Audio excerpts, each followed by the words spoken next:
the CIA has been lying, using the media for ever. I mean, you can go back to the Project Mockingbird. You can look at documented evidence, but the CIA was actively embedding people in the news media. And at the time, of course, this is more newspaper and TV news, but they would oftentimes, and this is cited in films like Mirage Men, and, other FOIA documents that can be found at like theblackvault.com. But there's a whole trove of files about this, where the CIA was actively using the media. 9/11, I think they found out about 9/11. I think they knew it was going to happen. I think they let it happen, and they also made sure it was successful.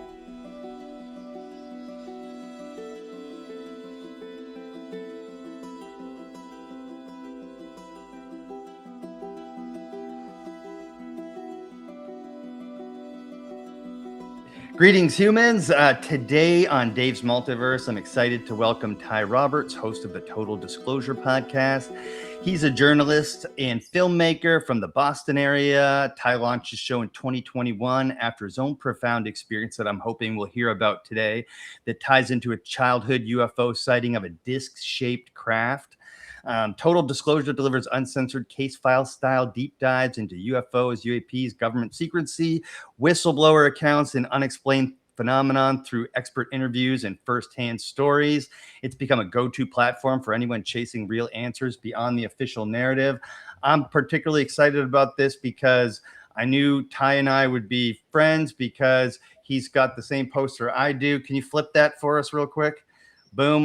You can see the corner of mine and the corner of his. I want to believe, so we can be X-Files friends right off the bat. So you're a bit young for the X-Files. Did you did watch it? You watched the whole thing?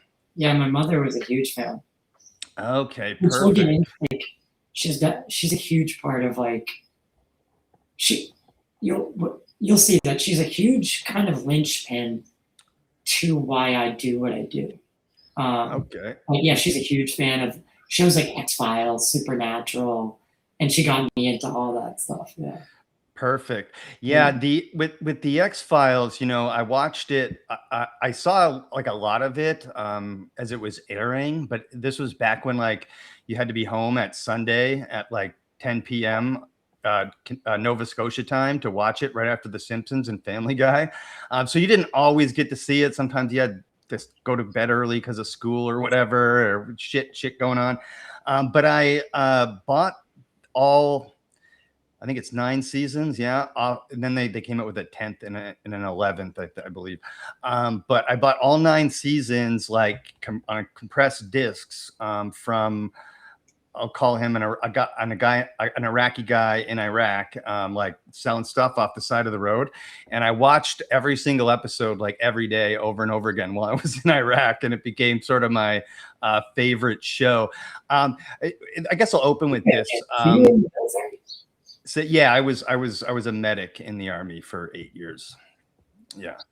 Back from 2004 to 2012. So I got out 2012. I've been working in mental health, veteran mental health ever since. But this is sort of my gig, my other gig. I'd be very curious to hear about your time in the military. I really just like hearing from people who have gone over to, just wartime in those kind of situations and hear what their experience was like. You don't have to have seen something crazy or weird, right? This weekend, I'll be having a first responder from 9/11.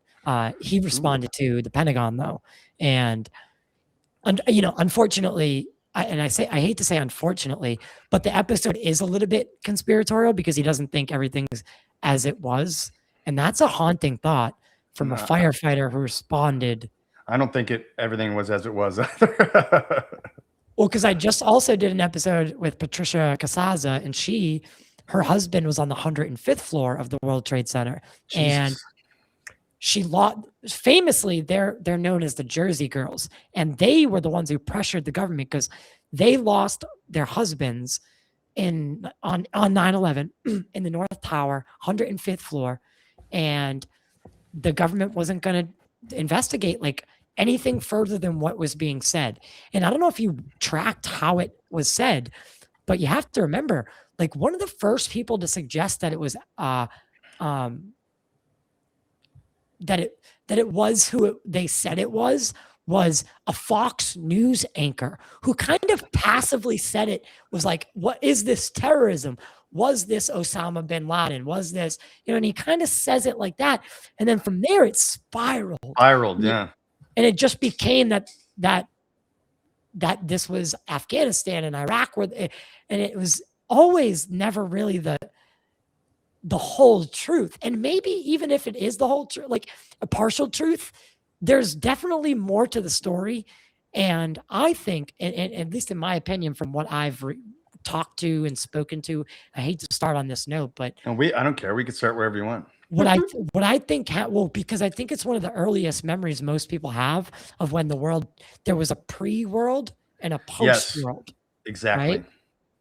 Yeah. And we saw how the government can come down and seize power, not even by taking it by force, but by you just surrendering it away, right? Because everybody after 9/11 was like, fucking kill them all.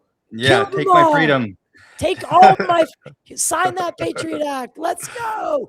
And they always name it something like the exact opposite of what it is. It's like the Save Children Act, and they really just end up with Epstein. You're like, wait, what the fuck? But 9/11, I think they found out about 9/11. I think they knew it was going to happen. I think they let it happen. And they also made sure it was successful. Yes. And I think they utilized some sort of directed energy weapon. If you look at Dr. Judy Woods' book, Where Did the Rubble Go? You got to ask, where did the rubble go? Yeah. And also you can't leave out Tower 7. I mean, huge. That just doesn't make any sense at all. It never did. And the fact that Tower 7 housed like CIA documents and stuff like that, and like the day before, I forget his name, Rumsfeld. Rumsfeld, yeah, he was the day he was talking about a missing $1 trillion or something like that. No. So it was a missing 3 trillion, almost. It was like 2.97 trillion. That's laughable, man. That is laughable. And wait a second, it wasn't in the World Trade Center. That was in the Pentagon. And right. So the Pentagon had not passed the audit, and they couldn't account for almost $3 trillion. And then a week later, the very accounting section of the Pentagon happens to get hit by a plane. And then a week later, by the way, they come back and say, by the way, we found that $3 trillion. It's all set. Yeah. Get the fuck out of here, you weirdos. I totally agree. And you said something important about how like that was the first time we really saw, how the government in combination with the media could use us against ourselves. And they did that with COVID as well.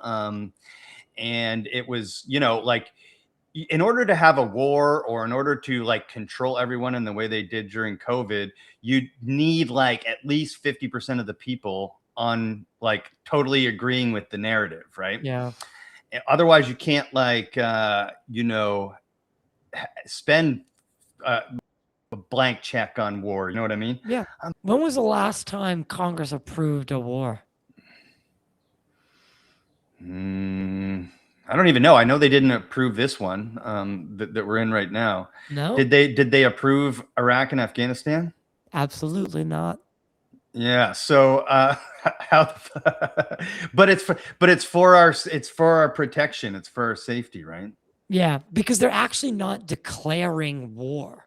Yeah. They're like, it's like some workaround that they're using to not actually call it like by definition. Like it's weird. It's like really fucked up actually when you start thinking about it, because Yeah, it's language. It's some kind of like Semantics. Yeah. semantics that make it so that we're not officially in a But, state of war. Yet I was at the but VA. all of Congress knows that we're at war. All Yes. of the House knows we're at war, but they never got to vote on whether we went, Yeah. right? Well, And they're sitting there and they're going, wait, this is the checks and balances. And that's, again, the problem is that we've allowed this company, oh my God, we've allowed this country to become a company, right? To wiggle its way around certain language because of this rule. So you have your president who yes is your commander in chief, but then you have Congress to keep that president, and then you have the executive branch to keep all three at bay, or all the other two at bay. And currently we have a system where the president is allowed to use certain measures to bypass the checks and balances. And he's using, and I'm not trying to make this about one president. They've all done it. Yeah, I agreed totally. Yeah, I always Right? say that. Every time Obama somebody's was one like, of the "Oh, worst. Trump," I'm like, every single one of them does this. Executive order is unconstitutional, and it's inherently being, just like the pardon, it is inherently being misused and mistreated and honestly probably misallocated with funds, bribes, and whatever else you need to do it, because certain people, of course, get pardons and certain don't. And we saw it in the Biden era, the most pardons ever come through, and that guy could barely form a sentence. Right, but he was writing all that stuff and agreeing to all those, and for sure, yeah, he knew exactly what he was doing. Crazy thing is, we haven't even gotten into UFOs, brother. I know. Well, this actually all ties in because, like, right now is the most elevated time in ufology and UFO and disclosure we've ever been. That's one of the reasons why I wanted to have you on the show, because they're using with my distrust of the media right now. But somebody who's been following this topic most of my life since I was like probably 11. I'm very distrustful of the information that we're getting right now, and from the sources that we're getting it from. And it's hard for me to like jump fully on board. Like, I feel like I should be like, yeah, disclosure's coming, but there's this part of me that's like, nah, when it's coming from the State Department, they're talking about it on mainstream media. And so two things like that. So I was at the VA the other day. I'm waiting for my appointment, and they always got CNN on there. And it was the two subjects that it was talking about on CNN, which is tied for Fox to be the biggest bullshitters in mainstream media. The two topics they were talking about was, because they're calling it war on the media. They're calling this a war, even though it's not war. And it is, but it isn't officially. And then they also are talking about UFO disclosure. And I'm going, I don't like this. Like this feels like they're about to start using the media against us with UFOs, ufology, with all this stuff. And I don't know what the end game is. So I feel like we're close to getting disclosure, but also not at the same time. Does that make sense? I mean, that's the most sense that anyone's made, I think, ever, from somebody who doesn't follow it. If you weren't skeptical, I would be more worried. If you were more complacent, I would be probably a little bit more frustrated. It just shows that you're a smart person. Thank you. Because for anyone who is buying this wholesale, you need to remember that the CIA has been lying, using the media for ever.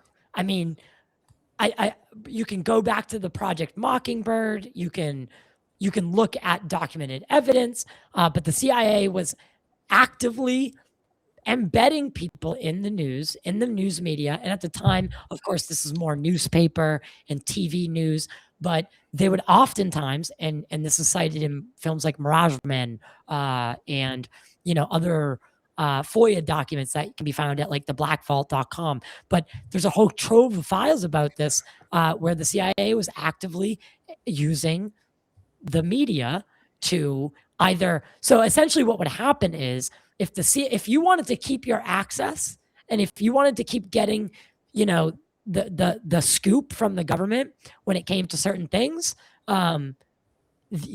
anytime a story you think that you shouldn't run it, or if you didn't have a doubt, you would essentially send it to be approved by your CIA handler, who was embedded in the office and paying you off, like very clear as day, with what was described as bags full of cash, in some instances, in very, very well-known media like Turner Media. I'm not going to go further than that, but you start looking into it, and it's wild. Like, they were actively saying, all right, we like, a journalist would submit a story and they'd be like, okay, everything looks good.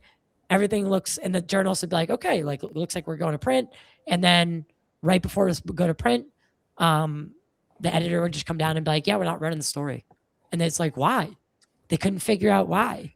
And it was because someone else was going, that's not going out. Right? Yeah. That's not, you're not talking about that. And then what goes out is a lot of times what they want to go out. They Curated. did that with drugs, Absolutely. in the 70s. And so we're seeing that right now. But we're going to get into all that stuff, but I do want to hear your origin story, like sort of how this became a big part of your life. I know your mom has something to do with it. I know that you had an experience yourself. And so would you tell us that story in, as much or as little detail as you want? I know some of it's intimate, so share whatever you want. All right. Buckle up. It's fun. Let's a fun go. one. Okay. So, my mother was a very, very interesting person. And she would she was a single mom of at the time 3 kids. She had a 4th after my father got out of prison, but this was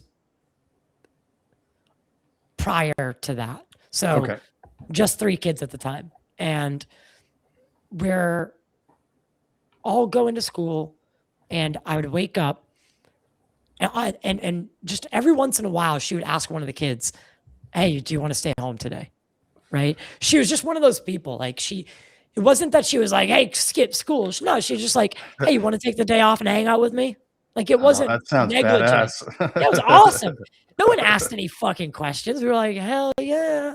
But actually, my sister would always decline, because she loved school. So my sister would always decline, like a little bitch. But like, she's such a bitch. My sister is. I love her. I love her. I love her. With love. He's from Boston, guys. He's from Boston. Yeah. No, my mom was that was my mom's favorite. My mom was sailor mouth. She had a sailor mouth. So she asked me to. I got the golden ticket that day, if you will, right? So I'm coming up the stairs, and I look up and I see her, and I go, "Oh yeah, it's gonna be that day." And she asked me, "Hey, want to stay home?" And I'm like, "Yes, I do." And so I went back down. I went back to sleep for a little bit, but I ended up I was always an early riser, still am to this day, and I woke back up around. It must have been. It's got to be between like 8:30 and 9:30, because when I came up the stairs, and my mom was sitting there with a cup of coffee watching Live with Regis and Kelly, and that only debuted between 9 and 10 on whatever channel, NBC or whatever, ABC. So it had to be between 8:30 when I woke back up, or between 9 and 10. I'm sorry. because I walk back up. I end up finishing that show with her, and then we go down. We get Dunkin' Donuts. We do a couple things. This is pre-cell phone era, so no internet readily available at the house. This was a very much. I feel like I'm 33. This was very much that like era of like the neighborhood still raised you. You came on when the lights came on. I miss that so much. Me too, man. We played flashlight tag. We did all hide and that. seek and shit. Yeah, man. Manhunt was another, and like the neighborhood was a living organism, right? Yes. Now it's very weird. You go out and like nobody knows each other. Yes, my neighborhood's like that. It's so weird to me. But I used to be able to just walk into my neighbors' houses, like, and they could walk into mine, right? It was like, that's just the way we rolled. So I remember we got back from doing errands or whatever she was doing, made me drag me to do. That was kind of the price of admission for staying home. But then we get back home and a couple hours go by. She gets bored. I get bored. She's bored of me. I'm bored of her. So I go outside. I go outside and I had this very like steep roof, right? Like that. Boston style. Very much. And when you were alone, as sad as this fucking sounds, you could take a tennis ball, and I used to play this game off the wall with a tennis ball, right? So you just bounce the tennis ball off the wall and it bounces back to you, and you could kind of play catch with yourself. As sad as that sounds, but all kids were at school, right? So I used to do that. I used to do that all the time by myself. Yeah, but I had to change it because my roof again was I only had a roof, but it was slanted so deeply that I could throw the ball to the top of the slant and then it would roll down, pop off the gutter, and then it was like getting a pop fly. Sometimes it would roll into the gutter and you'd have to fucking get it out. But that, again, price of admission, right? Right. So I'm throwing the ball and it's really hard for me to like try to have someone picture, but just my eyes are aimed up to the sky because I'm throwing the ball up. And anyone knows that when you throw a ball, right, you're looking where you're releasing, right? So I'm looking kind of skyward and my eye line's up. I remember releasing the ball and then time just slowed to this snail's pace while this glint, because I'm colorblind, so I don't know if it had any color to it, I'll be honest. But what it looked like to me was gunmetal gray, but it was glinting off the sun. And it was a clear, broad daylight. Nothing could mistake this. I also grew up next to an Air Force base, Hanscom Air Force Base. Mm-hmm. Bringing back 9/11, I grew up in a post 9/11 era. I know what flies and what doesn't. I've watched it. I actually have an acute awareness and interest in things that fly for some reason, because I just always loved airplanes and things that seemed magical to a kid, right? Yeah. Something flying in the sky, that's magical, no matter what way you look at it. It is. It's kind of weird when we get into a plane. We don't really think too much about it, but we're hurtling through the sky in a giant metal tube. I always think about that. I'm like, Jesus, everyone's so calm. I'm calm too. It's not like it freaks me out, but it is. Yeah, it is wild. I mean, it's a wild thing to do, and it goes on all day long, all across the world. Just all normal. Just all normal. Totally I forget what comedian has a bit about it, but I think it might be Cat Williams. And he's like, guys, we're rolling, like you just said, he's like, we're 30,000 feet up in a tin can, sitting in a chair, watching a movie in the sky. Are we not gods? Right? Like, what are you talking about? It's so normal too. It's a normal thing. It happens thousands and thousands of times And all you get day. upset when there's a baby crying, and you're Yeah, like, yeah. Or how's it's a little baby? 10 minutes late. You're like, you know. Yeah, how's a baby even crying 30? How are you even alive at 30,000 feet, right? They Yeah. used to think that if you went above 15 miles an hour, we would turn into jelly, right? At one point, they really thought that. So anyway, Yeah. this, and the best way to describe it is this thing right here above my head. Okay. Just a Yep. classic disc. And it was, now by now the ball just drops, right? And I'm like, so the ball rolls off and just rolls down. And I remember it bouncing, and I'm just deadlock up, straight up. And this thing is treetop level. So pretty Wow. yeah, man, it was giant. And it was oscillating, so it was spinning, but it was also moving directly over my head, east to west. It was directly over my head, felt north to south, but it's east to west technically, from where I was standing. So it comes over my head, dude, right over my head, making zero noise. It's the trees aren't even moving. They're not reacting to it the way I think they should be. Even at a young age, I'm like, this fucking thing should not be there. But I can't move. I can't take my eye off of it. And it slowly passes over. Slowly, like it had all the time in the world to do it.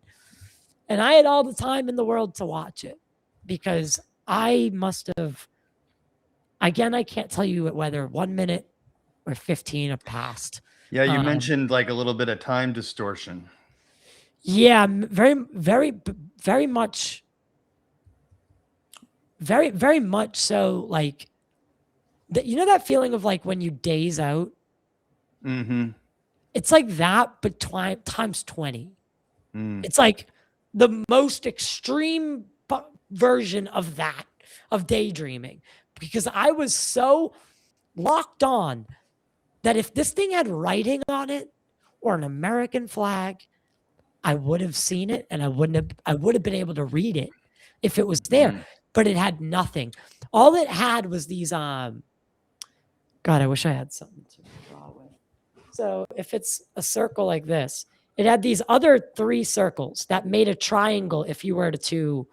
So again, it's, if I'm looking straight up at it, there's a dot here, a dot here, and then a dot here. I think maybe they were lights. I don't know. But they barely protruded from the actual craft, and it was all one piece. It barely made a protrusion. I could make out that there was a shadowy enough where there was 3 circles that if you drew a straight line to each, it would make out a triangle.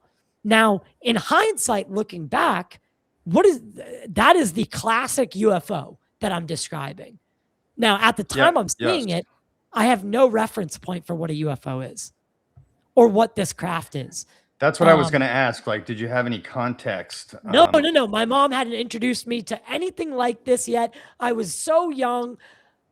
She was a lenient mom, but she wasn't letting us watch the X-Files at 10, right? Like, we weren't even allowed to watch South Park or anything like that. Well, I was a teenager at the time, like probably, I think I was 13 when X-Files aired, or 12 or something like that. So yeah, I'll be honest. I was also scared of the music. I was one of these kids that I could watch whatever in the daytime and not get freaked out. But at night, we're talking a whole different story when I was young. I hated the dark. And I would always, even up until I was like 12 to 13, maybe even 14. No, 14 is like high school.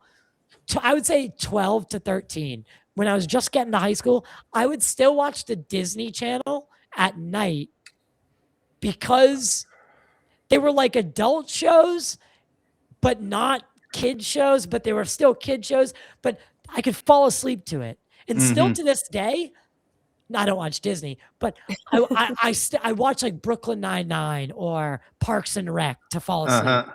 Something that's not like freaky, gets you, because it puts you in that sort of weird frame of mind, gets your mind going. I had the same issue with nighttime as a young child. I would have these weird, like,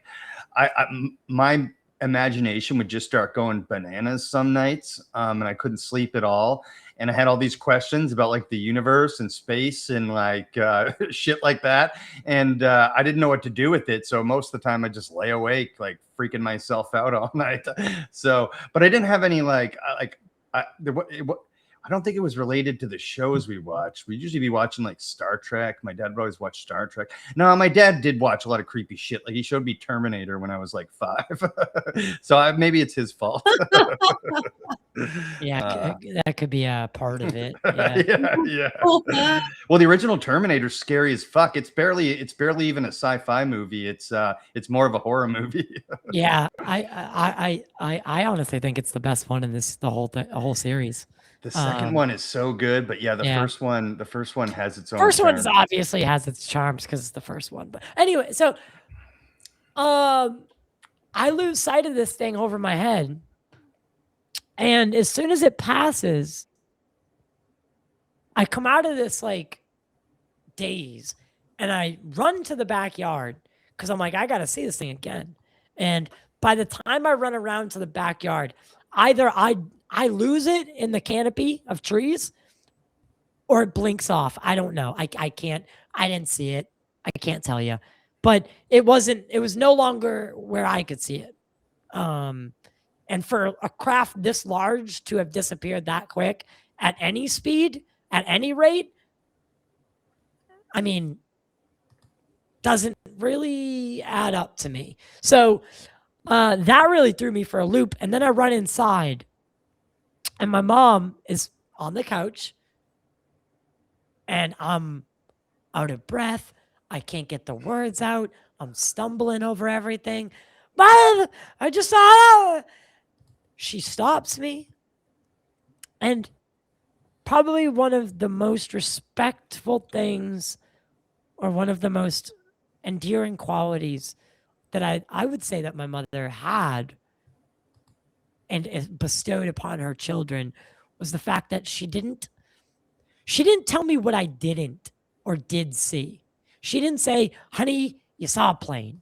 Honey, you didn't see anything at all. Honey, you saw an angel. She said, Tyler, you saw a UFO. And I said, what? What is what is that? I was like, what is a UFO?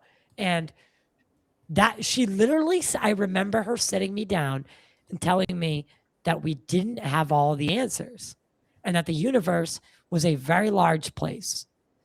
And I said, and I'm still at that time where I'm like, I'm not going to argue with her because like I'm old enough to know that she's not bullshitting me, but I'm young enough to like be like, okay, and not freak out, right? I'm like, can you teach me more? And she said, unfortunately, I don't think that's a good idea. But what I can do is I'll bring you to the library and we'll get you some books. Again, I always wondered why she didn't want to tell me. I think now it's because she didn't want to pollute my brain with her, because she did this with the religion too. She brought us to church once, me and my sister. We got out. She looks in the back seat. Hey guys, you ever want to go back there? Me, I look at my sister. No, I don't. And we never went back. So she never forced us to do anything. She never put anything in a box that should be, she never put her framework onto us and said, this is the way you need to live, right? I remember her at the carnival explaining to me that people were gay, right? These are things that happen as you're a young child who's not, who's a white male, right? I don't have all, like, it sounds privileged coming out now, but back then I'm just a kid. I'm asking questions. Why is that guy holding that guy's hand? And she literally sat me down and said, guy, that there's this. She never sugarcoated shit. Yeah, she let us believe in Santa Claus, but she was actually really quick to pull the rug out. We didn't stumble across presents. She told us. I don't think she liked lying to us. Uh, I really don't. I honestly respect it. honey, How the fuck are, let me ask all the parents out there a question right now. How the fuck are you going to tell a kid that all these mythical fairy tale creatures exist just so you can keep them in line, right? And shower them with gifts that you're going to pay back all year. No one likes it. Anyway, only rich people do. But how are you going to pull out the rug from them and then say, yeah, Santa Claus, Easter Bunny, all that's bullshit, but Jesus is real? yeah. How do you expect there not to be a fucking inner conflict going on? And we wonder why we're so fucked up, because our parents lie to us about mythical fairy tale creatures for the first 10 years. And then we find out the world's super black and white. And then we find out, but Jesus is real. And then we find out when we become adults that the world isn't black and white. There's a bunch of lies. And that our parents are goes back and just forth. as human as we are. That's the big secret, brother, is that we look at our parents and anyone with authority. As younger people, we look at them like, oh my God, they have all the answers. I want to be just like them when I grow up. I want to be, but we don't realize till we're older, that motherfucker's winging it day by day. And he's probably got a loose grip on reality too. That's why he drinks so much. Right? Yeah, it's like that with celebrities and sports stars and everything like that. The veil, I feel like the veil is getting lifted on all that though. Like, I got another good one. Everyone knows, like, these guys like Brad Pitt is like not, he's a PR creation versus like what he really is in real life, And on the that's funny how you described that, the whole Santa Claus thing. I remember kind of remember figuring it out on my own and just like letting it ride for a couple of years. And then I remember walking to the mall with my mom and my brothers. And then my mom like let it slip one time. And then my older brothers and my mom all look at me and I was like, yeah, it's okay, guys. I knew the whole time. But my experience in Catholic church was very, I used to go to Catholic church until I was like, I don't know, 8 or 9. And then occasionally a couple times after that. But my experience with it was very confused. It didn't seem real, but then everyone around me was acting as if it was. And I remember like looking at, I remember looking at the adults thinking like, because you're right, we do grow up thinking adults have all the answers. Our parents know how the world works, right? But every fucking person on this planet is winging it right now. Like I said, that's the big one. That's the big secret. Because never mind. But yeah, so she brings me to the library. The next day, she was very good about this. She brought me to the library the next day. And one of the first books I came across was Communion by Whitley Strieber. I'm actually having him on next week as well. Oh, that's exciting. Yeah, I've already interviewed him before, but I'm having him back on, and I'm super excited about it. He holds a very dear place in my heart because of again, one of the first 3 books I saw was his book, and the alien face on it. It kind of like it was like I felt like I shouldn't have this, right? Like as a kid, it kind of felt like porn, right? Like you shouldn't have this yet, right? Like, oh my God, this is like something like no one else in school knows what I know, like, or which book was it? I have. Communion by Whitley Strieber, okay. yeah. I met that dude at Contact in the Desert. Yeah. Wait, when were you there? 2024, maybe, or 2025, something like that. I was just there at 2025. So when was that? Was that literally last summer? The one that just happened, yeah, not the one that is coming up. I was at the one before that, I think, with my old co-host Mike. I think. Well, I don't know. Fuck contact. You know what? I agree. Okay, I fucking totally agree. I had a fun time in the sense of like I was No, they're criminals, bro. I was seeing all these people that like, you know, like James Fox was there. Oh, there's James Fox, blah, blah. But at the same time, it was a giant fucking money making bullshit thing. That You want to know who runs it? The CIA? No, two people.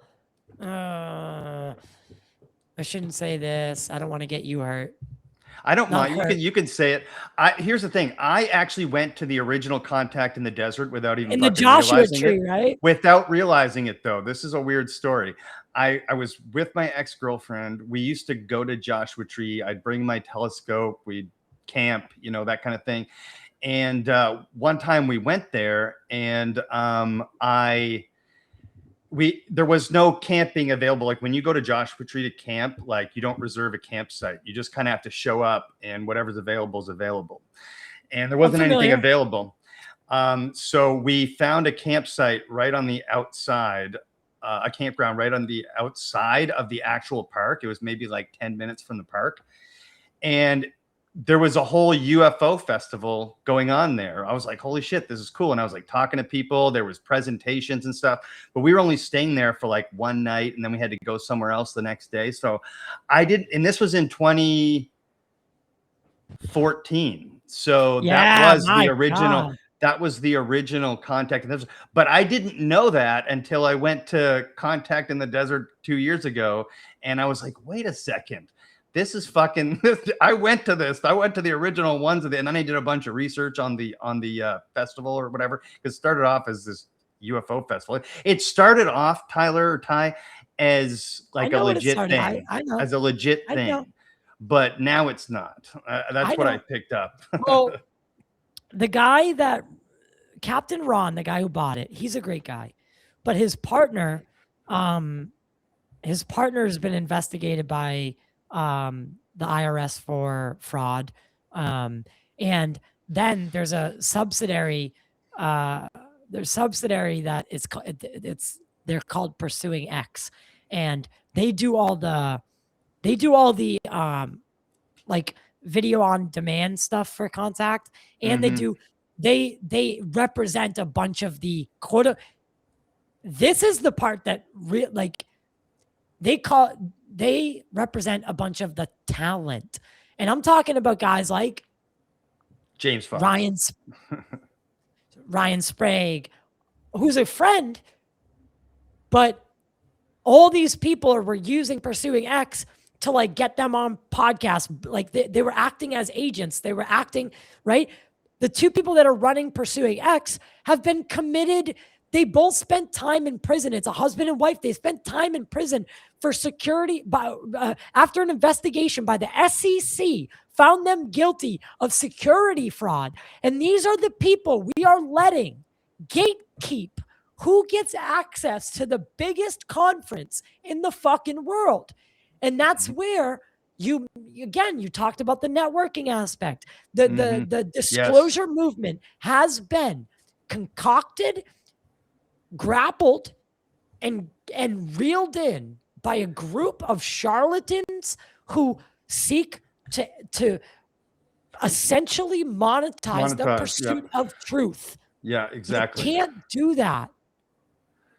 Yeah, no, you can't monetize the truth because then it becomes then you're not getting the truth. Then it's just a Comic-Con. Yeah. Yeah. And you said you don't trust it, right? Because you fucking shouldn't. Because these are the guys, all due respect to David Grush, all due respect to all the people that I was there. I watched some of these people testify. I know what it takes I don't know what it takes to get up there. I was there to watch them do it. It takes balls to get up in front of Congress and speak.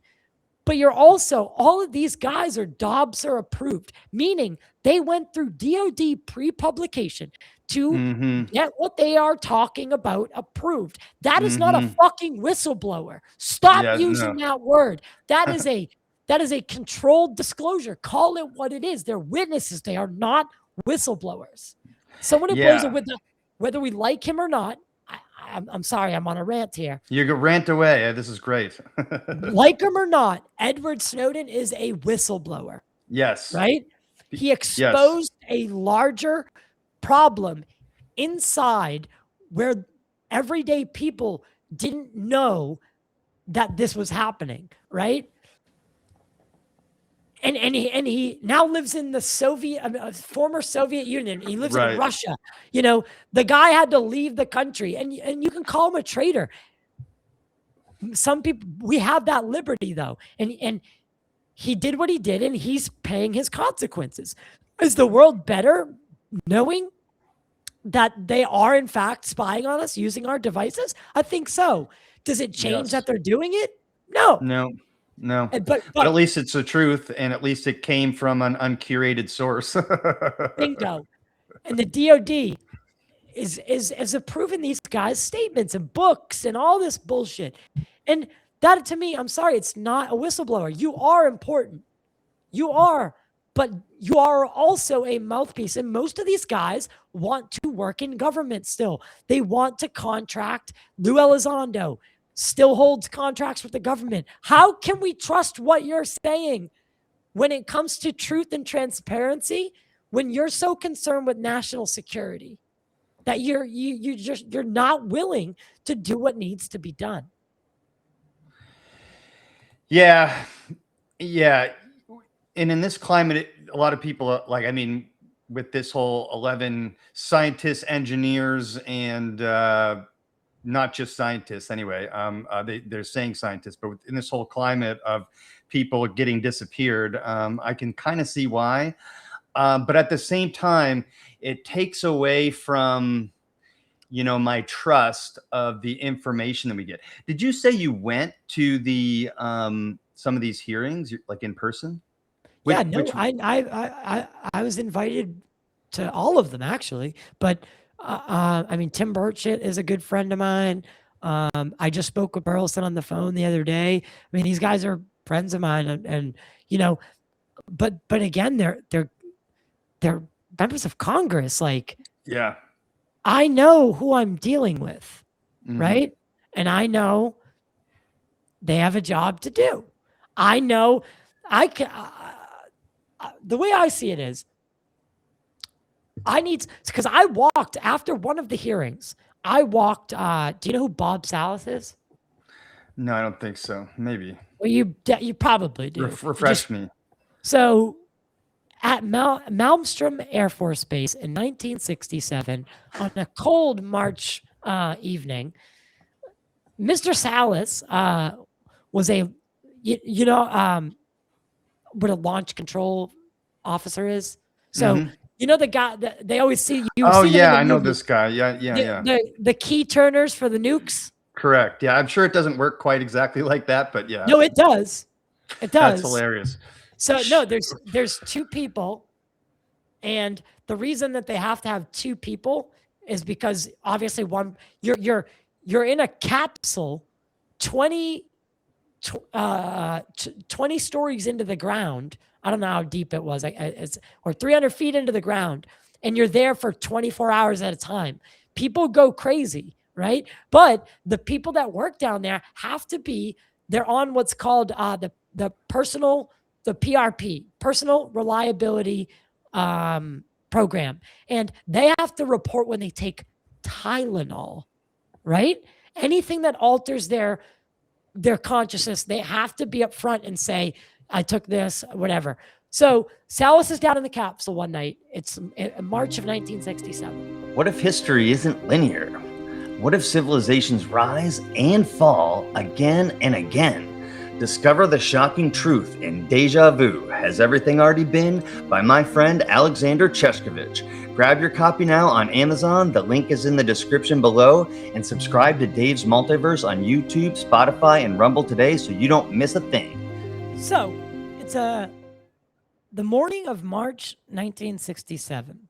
And Bob Salas is down in the capsule. And him and his partner we're down in the capsule. There's two people. Again, it is part of the PRP program. You're responsible for them. They're responsible for you, and like monitoring each other. So it's a safeguard because again, you're dealing with this is 1967, right? This is the height of the Cold War era. And Malmstrom is a strategic air base, so part of a larger network of our defense initiative had we had to retaliate or use weaponry against the Soviet Union at the time. So it is safe to say that this is a critically important landscape that they are essentially in charge of. And you have to remember, these are 22-year-old kids, Right. you know, Yeah, that's the craziest part. Same ones flying the drones. who are entrusted with now. I cannot stress this enough. The next nuke that goes off will be the last. It will be the last, and it will be the end. Unless humanity changes, because as of right now, we are a shoot first, ask questions later type of civilization. And I fear that, and we already know this, I don't want to go too much into it, but maybe we can wrap around to it eventually. We have a use it or lose it mentality. And this is a legitimate thing that Annie Jacobs has written about. So if we even detect that a country has launched a nuclear weapon our way, we have a 10-minute window for the president to decide to essentially empty the arsenal of nuclear weapons at the ready and obliterate, because what their mentality is if they're going to hit us, we are going to make sure that they cannot hit us again. And it's very flawed. It scares the fucking shit out of me. But it should. So it should. We're entrusting the end of the world to 22-year-old kids. So 67, the topside guard calls down. Ring, ring, ring, ring. Bob picks up the phone. Whatever, I don't know how they answer the phone. I was going to pretend I do. But the topside guard says, sir, we have a bogey incoming. It's this red light. It's headed towards the base. I've never seen anything like this. It's not acting like anything I've seen before. And Bob literally goes, are you like, Joe? Come on. Call me when something real is happening. Click. Thinks it's like a joke or a prank or doesn't really take it seriously at first. The second ring comes before he could even move. He could even move away from the phone. And the guard is now visible. In his voice, you can hear the tremble. You can hear the severity of the situation, because the next call comes down and the guard relays that they have their weapons drawn and that this thing is now over them. And AKA it's breached one of our most sensitive nuclear facilities, and it is hovering above them, and they have weapons drawn on it. Bob says to the topside guard, at all costs, you make sure this base that no one enters this facility. At that point, that is their job, is to make lockdown, right? They're still talking. This light shoots across over and is now directly above the launch site, not the launch control facility. Because again, people think okay, here's the base. They think the nukes are just lined up one by one. No, they're miles away, right? And each one has a launch control facility. So each one, they are our nuclear. So there's 10 nukes in this vicinity, and they all have launch control facilities, right? Or facilities that are underneath them. Then there's one central facility that they have the key turns, right? So it's a bunch of, again, checks and balances. We talked about this. The military is very redundant, but it's for a good reason. Right. And so now this thing's over the missile. And as it's over the missile, before Bob, and I'm paraphrasing parts of this, but before Bob can even tell his partner what's going on, the nukes start just going offline, one by one. Click, click, click, click. All 10, click, click, click, offline. Now, these things are analog. They are not connected to each other. This is 1960. 16, and they're also designed that way so that if one goes down, they don't all go down. Mm-hmm. But if the president had called Malmstrom that night and ordered a nuclear attack, if we were under attack, Malmstrom would not have been able to launch. Those missiles were in no-go for hours after this thing shuts. So essentially, it shuts it off. It shuts the nukes off.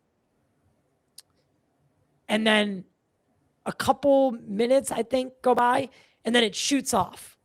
And the missiles do come back online, but they're still in a no-go state. So they can't be fired. So they have to call like a technician in.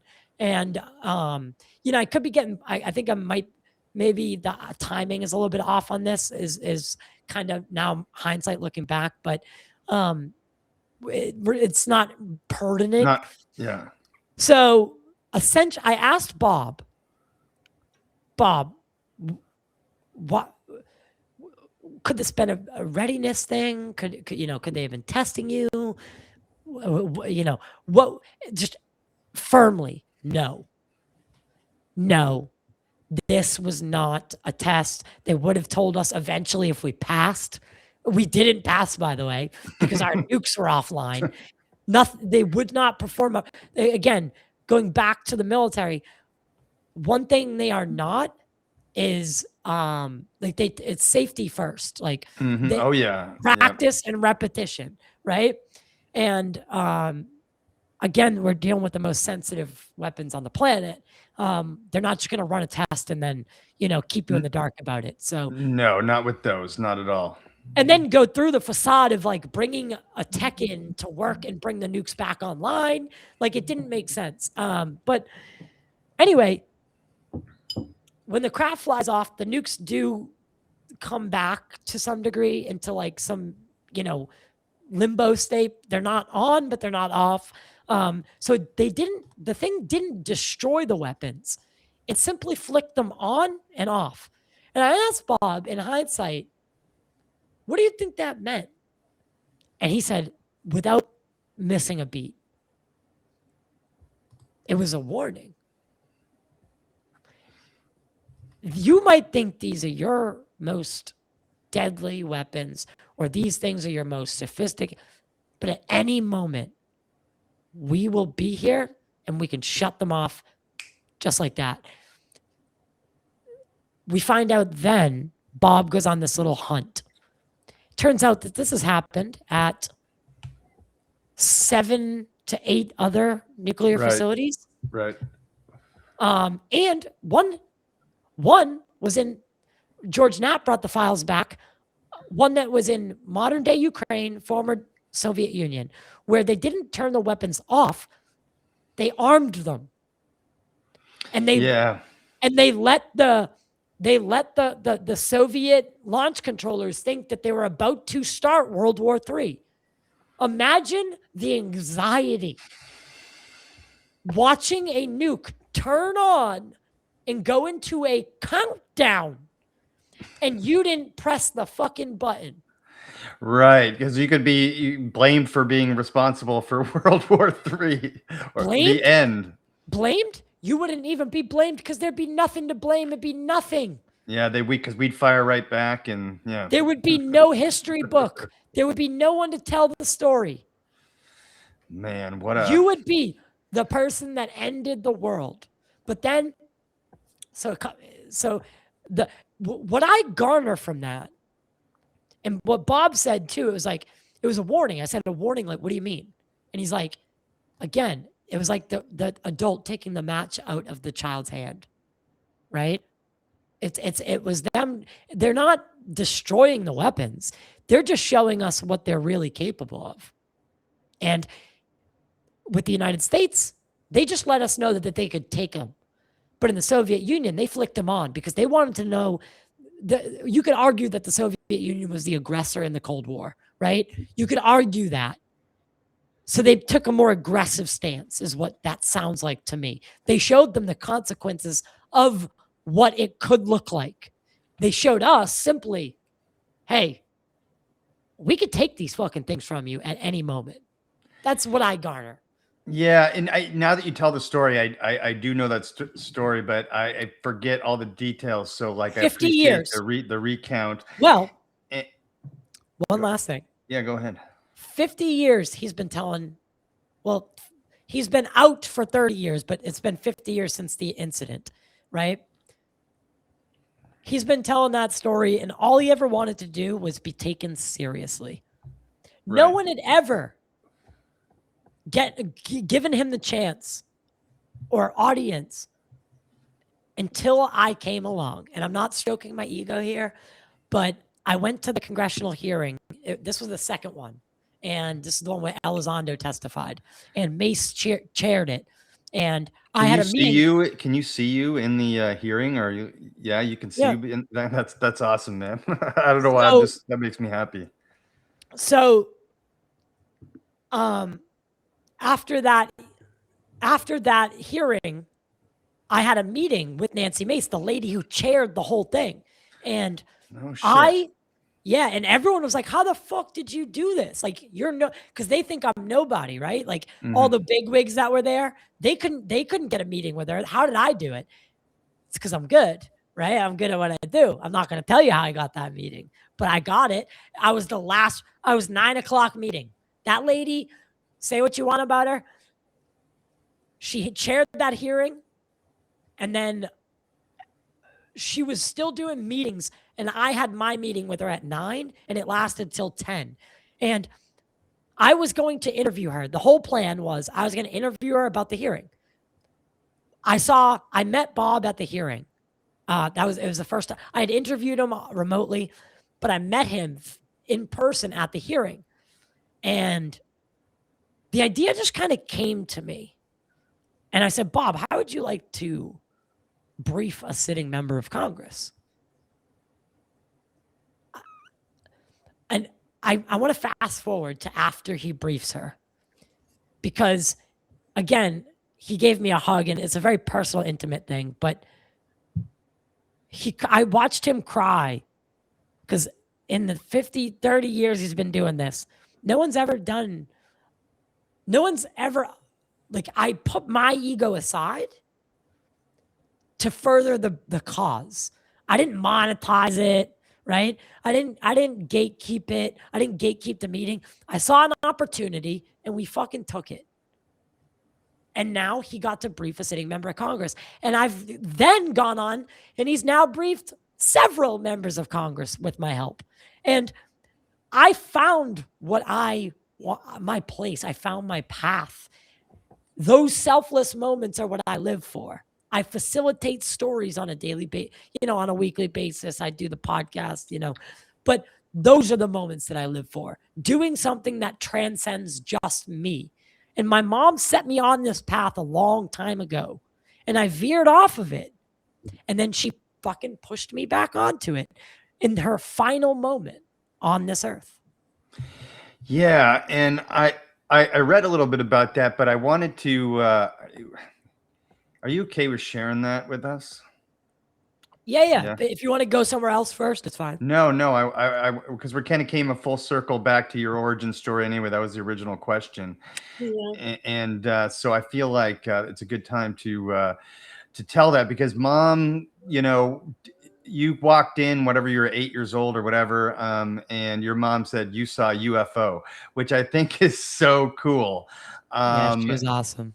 And so you veer away from it as what, a young adult and teenager? You veer away from this a little bit, and no, not as a teenager, but as a young adult. I knew I wanted to make.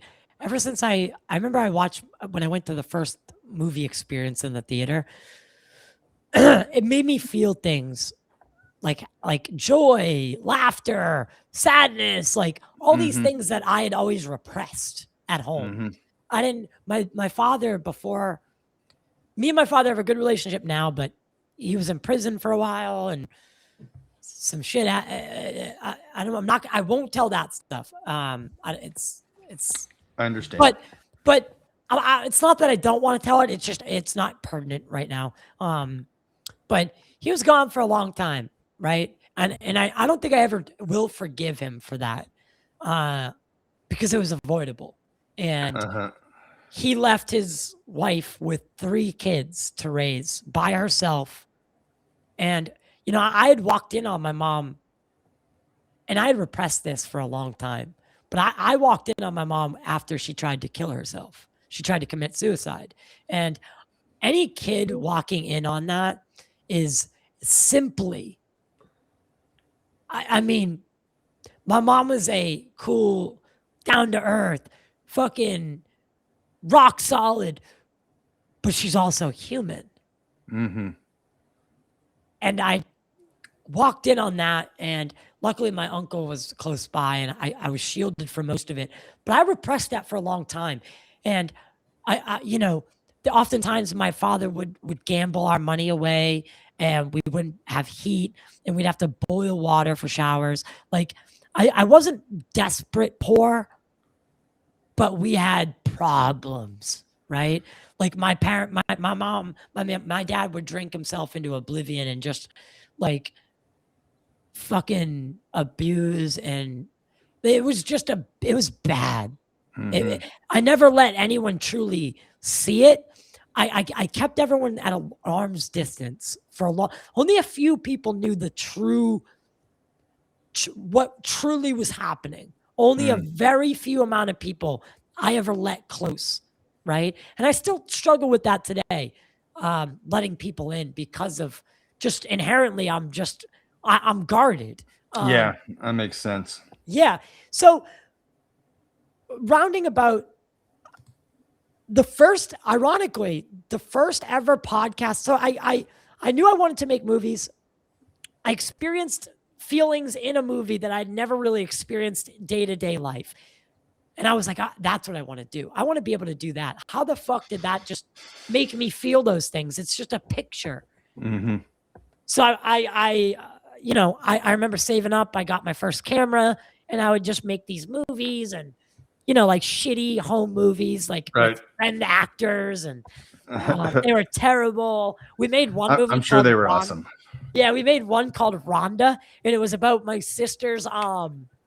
She had these creepy like porcelain dolls, and I made a movie called Rhonda. That was probably my favorite one to make, because like I don't know, whatever. But no, I want to know. They were why was it called Rhonda, and what was up with the because we named her Rhonda because that bitch would move around the house with nobody touching her. She would just, I don't know if it was, my sister still denies it, but that, I swear to God, that doll, and my buddy Joe Barrett, he's out there somewhere. I probably just shout out Joe Barrett. Yeah. He's out there. He knows the story's true. That doll would appear places, like random places in my basement. It would just be moved. And so we made a movie with the doll, and it was, bro, we were shaking while we were making it, because we were literally scared of the thing. But I digress. That's a funny memory to have. I also grew up next to a haunted road. So like, dude, once I got into this shit, I got in. But then I went and I chased my dreams, right? I want to make movies, and I was I thought Hollywood was going to be good, and it wasn't. It was not a good place. No, it got corrupted a long time ago. So drinking and drugs became way more important to me than dealing with backstabbing politics, and I wanted to numb the pain. I wanted to numb the voices in my head. You know, anyone who not the voice. I'm not like schizophrenic, but I know what you mean, though. If you experience trauma, I you hated myself for so long, how I looked. Like I would just find anything that was wrong, and I would just tell myself that I wasn't good enough. And dude, I hated myself for years, and I masked it with humor.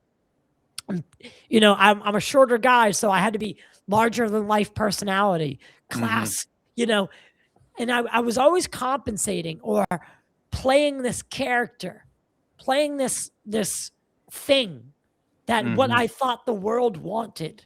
Honestly, it wasn't until but then like I remember when I took my first drink, man, and you'll hear this in the recovery community. I took my first drink and it was love at first sight. Because Boy, was it love. I've been there. Yeah. A lot of because veterans. it's because it immediately you feel a little better. You know, all of a sudden You you're like, kidding me? A yeah, little? yeah. I still struggle with that, man. Don't get me started on Percocet. Yeah, well, don't get me started on Xanax. Yeah, But I quit alcohol for 5 years. I'm now going to my 6th year sober. Oh, congrats. Yeah. I did 12, and then I thought I started drinking a little bit. I drank a little bit when I was in Scotland. And, Oh no, did you get the I can do it in moderation thought? yeah, well, I tried it You in Scotland, fucked and I did it yourself. I did it in moderation, and it was fine. It's And then never gonna last. I brought some whiskey home, and I was like, I can drink this occasionally. And then it would be like 3 Nope. p.m. on Tuesday, and and the fucking whiskey bottle is like calling my name and shit like that. And I'd be straight up honest. I've been since Why? then I've been struggling with it a little bit. So I'm back to like, you know, a couple months. I'm not one of those people though that like does Just the quit. recovery community thing, but yeah, Neither. I'm off like for it's just I cannot. It's not something I can do, especially with all the childhood trauma and all the military trauma I've had. It's just not. I can't do it. And my dad has the problem. My brother has the problem. And this is all like warning signs, you know what I mean? And I cannot have anything. But for years, for the 12 years, my wife could have a bottle of wine up there, and I would be fine. But once I had that first whiskey in Scotland, I was like, yeah, see, this is great. I can do this. And I felt amazing. But then you eventually, as you probably know, it gets to the point where you don't feel amazing. And I was drinking. I appreciate you sharing that because I'm very open about it. At one point, I was drinking 20 100 proof root beer nips a day. Jeez. 10 were to get sober and stop shaking. Yeah, in the morning, yeah. Yeah, and I would drink all through work. I thought I was hiding it. I wasn't. Like, right. But regardless, my mom was always my rock. She would always, like, I had to go to programs. I through my 20s, my early 20s to when I got actually sober, I spent in and out of film sets and recovery inpatients, and I missed out on a lot of life because I just couldn't fucking admit that I had an issue. I would do a spin dry. I'd do 7 days in a detox, come out and be like, and then I would trick my brother or sister or whoever picked me up, these very innocent people. I would trick them into stopping at a liquor store for cigarettes or because it was an ATM. Like I was insane. The lying, yeah. And the lying to yourself and the lying to people around you. Yeah, I've been there, brother. It was insanity. So it wasn't until the day I went for myself that I could not do this any longer. That it worked. Because I was always doing it because somebody was telling you to, or whether it was the court, because what really triggered it was I don't have a DUI. I got a continuation without a finding. But if I ever get caught drinking and driving in my life, I'll get hit with 2, not just 1. That was the agreement we came to. Because I had a very clean record, you know what I mean? I wasn't a bad person. They saw that I was an alcoholic years before I did. Probation kept extending. A 6-month probation, I went on for 2 years because I simply couldn't finish detox. Like, I was clinically insane. You are at that point. Yeah. Yeah, man. And I think back on it, and like now I think about liquor and I vomit. It makes me sick. But anyway, don't ever convince yourself in a different environment 10 years from now that you can do it, because you can't. No, you don't understand, man. There's no. Why do you think they call them spirits? Yeah. Yeah. Why? I don't know why. Possess you. They turn you into something you're not. Yeah. The demon in a bottle, right? The Jekyll and Hyde dad I went home to, right? Same. I had one of those too. Like, that turns you into. There's happy drunks, there's mean drunks, but that substance, for that one in particular, has a way of not just taking your body, but taking your soul. And there's a reason they call it spirits. But so it makes you act like a totally different person, like somebody that's like not you. And you think it's like this real version of you sometimes, but it's not. I have so much shame in relation to that subject. So I did 5 years abstinent, nothing. No Advil, no fucking nothing. I only recently started smoking marijuana again, and it's I never liked weed. I was always like mushroom, like, you know, like I was that guy. Like, I liked drinking on Fridays on the weekends, like in the woods and having a bonfire and like eating some mushrooms and seeing the devil for a couple hours. You know what I'm saying? Right. So that was my thing. Weed was never really my thing, but it helps with my Crohn's. It helps me eat, and it helps me sleep, and it helps with anxiety. And I don't want to be on any medication. So weed doesn't, as you mentioned about alcohol, for whatever reason, about that substance, but weed doesn't possess you in that way. I mean, it does burn a hole in your pocket. Like if you have an addictive personality, you get it. You do have that itch, but it doesn't change your behavior into a totally different person. Again, and I'm not advocating anybody do anything, because I think that, like, I don't like when people say like, oh, everybody should smoke weed. It's like, no, not everybody should, because it's true. if your grip on reality is even shaky at the least, you shouldn't touch anything. Is my advice to everybody out there. If you're having a hard time, like, already sober, do not turn to substance for the answer, because it's never going to work out. But anyway, I thought that way for a long time. It wasn't until, so my mom did get to see me sober for a couple of years, but I was like a dry drunk for a couple of years. I still wasn't happy. I hadn't found what I wanted to do. I was still trying to make the movie shit work. Like in hall, like now, I did my first podcast about movies, and on the day we were recording our first episode, I got a call from my brother that my mom got diagnosed with breast cancer, and it was stage 4 terminal. Dang. And you can actually still go watch that episode. I don't talk about it. You don't see me, like, I don't reference it, but I never could delete it for some reason. But I can see it in my eyes when I go back. I have a hard time even watching it. It's my first episode that I ever put on YouTube, and it's terrible, first off. Second off, I can see it in my eyes that I had just learned that my mother was going to die. Wow. And a year later, it had gotten to the point where they were telling us weeks. And yeah. On Easter, 4/3/2/1.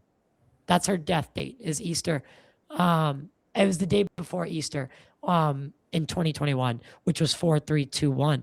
And all she wanted to do was paint Weird. eggs. It is very weird. And so I told her, I said, now, again, the hospice nurses were telling us weeks at this point, not days. So I said to my mother, I remember saying it to her, hey, the only day I'm going to be gone for a couple hours. I'm going to be back in Boston. I'm filming an episode with the chief film critic of Variety. It's a big pop culture site and outlet. And Owen Gleiberman was set to be on the show. And I didn't want to miss the interview, and I know how this sounds. I didn't want to miss the interview. My mom and I had already had the conversation. She saw that the podcast was making me happy. I think she knew that it wasn't the subject matter that I would end with, that I just needed to fine tune. But she said, like, keep doing it. It clearly makes you happy. You like it. I can tell you like it. It keeps you busy. So the couple things I agreed to before she passed away was to never pick up another drink. So there's no if for me ever. Because if I break that promise, man, I'll step in front of traffic. I won't break that promise. So, but I also told her I would do the podcast and I'd see this fucking thing through. And that I would remain happy, the happy version, the sober version of me. So she was cool with it. She's like, go do the episode. Fuck yeah. She took a real turn for the worse on that Friday evening. And I had already been, no one relayed to me how bad. They just thought it was a dip down. Even the hospice nurses weren't really sure yet. So Saturday morning, I'm doing the episode because I'd gone back to Boston to the studio in my house. And I'm doing the episode with Owen Gleiberman, which you can still watch. I can't find a reason. I can't seem to delete it. You see me just kind of keep glancing down at my phone. Zzz, zzz, and then my screen just goes black.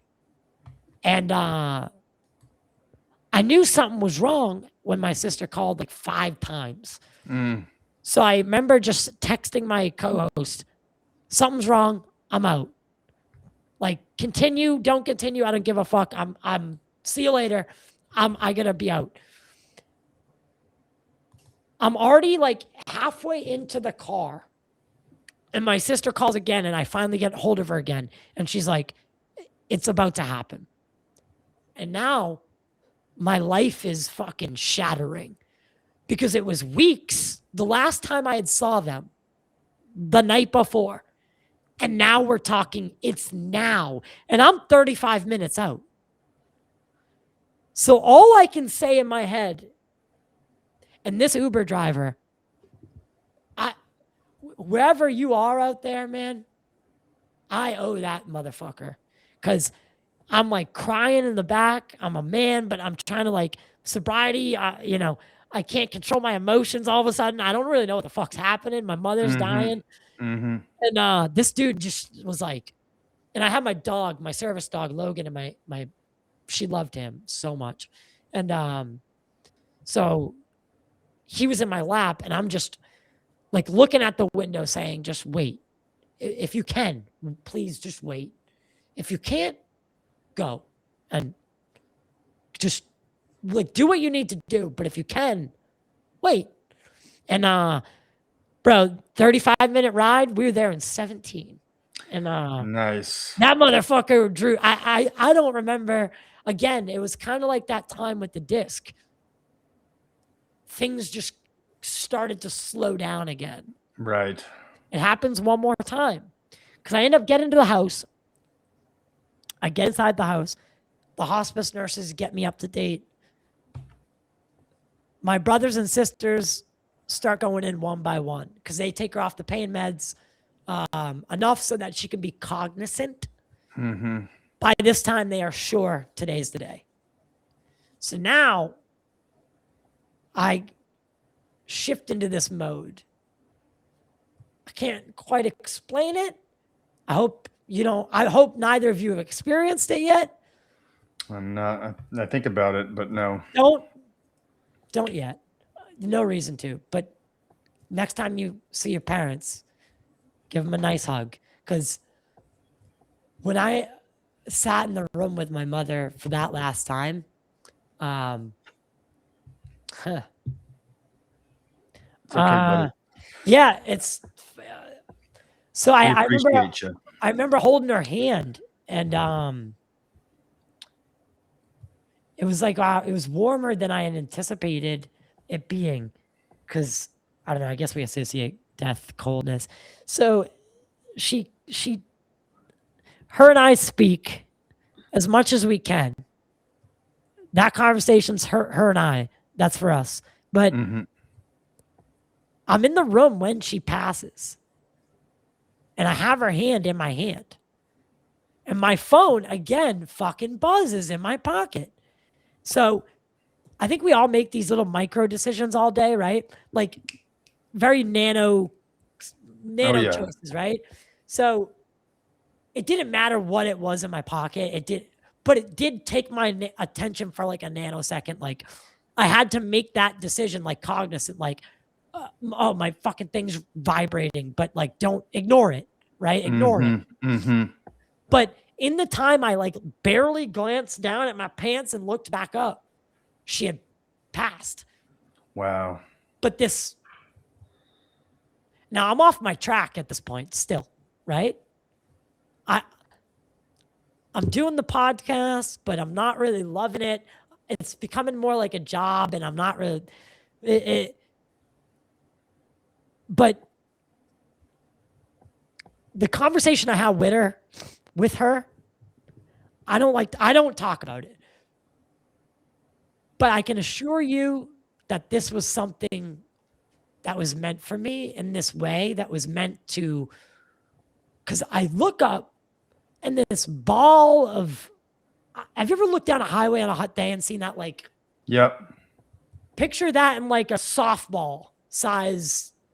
Now, again, I'm colorblind, so I don't know if light was emitting from it or light was bending around it, but it was like translucent. And it comes across my field of vision, hooks an L out. So the way the room's set up, say I'm sitting next to her. I'm like, I'm my thumb. Okay. So it like comes across, I'm backwards. So it comes across and then hooks an L out the window. So it does the length of the room and then goes up and out past my field of vision. Again, I'm not sure if it was real or if it was something out of grief. But when I looked back, my mother was no longer there. She was there before the buzz. And you know when someone's alive, because I don't know what it is, but you know when someone's there. Yeah, you do. When someone's not. You definitely do, yeah. So I don't know what I saw. But at that moment, total disclosure was born. And did you know, like at that moment, you were gonna shift? Not yet. Not yet. But when you look back, you know that was the moment that things changed and the podcast was going to change and that kind of thing. I dropped everything. I said, fuck this. I'm going for answers. And that, I'm just going to guess here, but I'm assuming that journey after that moment led to, now you not being a dry drunk and you feeling happy and feeling content with what you were doing with your life and all that stuff. Bingo. She saved me again. Yeah. Fucking weird shit, man. And her death date was, again, it's 4/3/2/1. And really weird. Yeah. it's weird, but you'd have to know her to know why. Like, it's such a her thing to be like, you know what? Like, because more things have happened. My sister had a baby.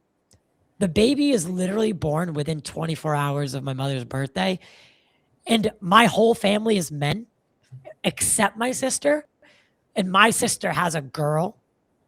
That it just, all the things that had to go right. My sister getting pregnant when she did, to then having the baby at on the exact day that my mother's birthday was.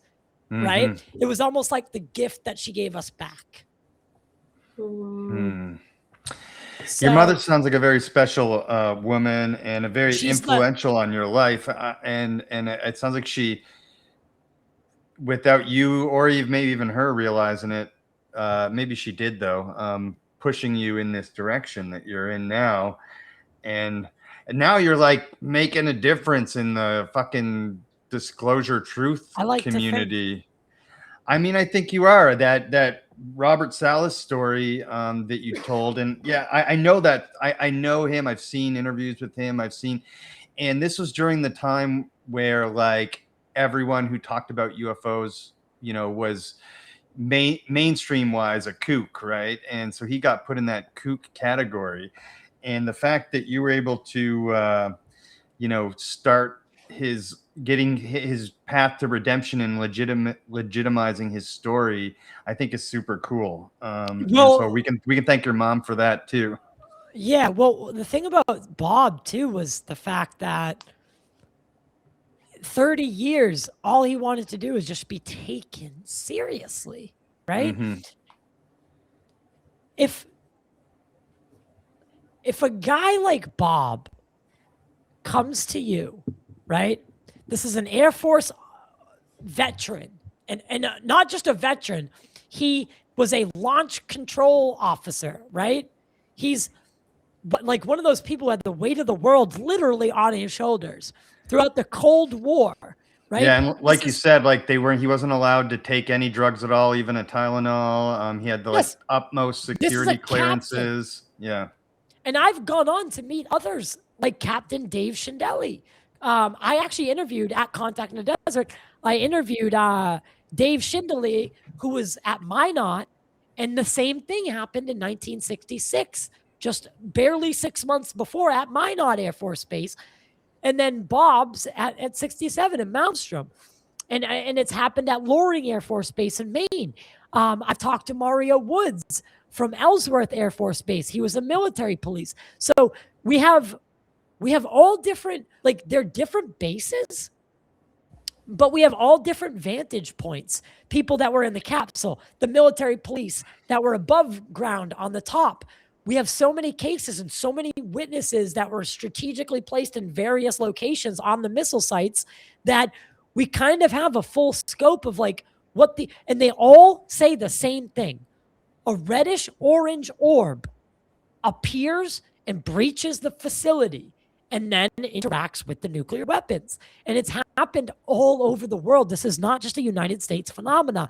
The UFO and nuclear topic is by far the most of critical concern to me. Why are they interested? Why is there a spike in UFO sightings only after the detonation of Trinity, Oppenheimer? Why is there, and by the way, a UFO crashed at the Trinity site 2 days or 3 days after the test. And Jacques Vallée writes about that book in his book Trinity.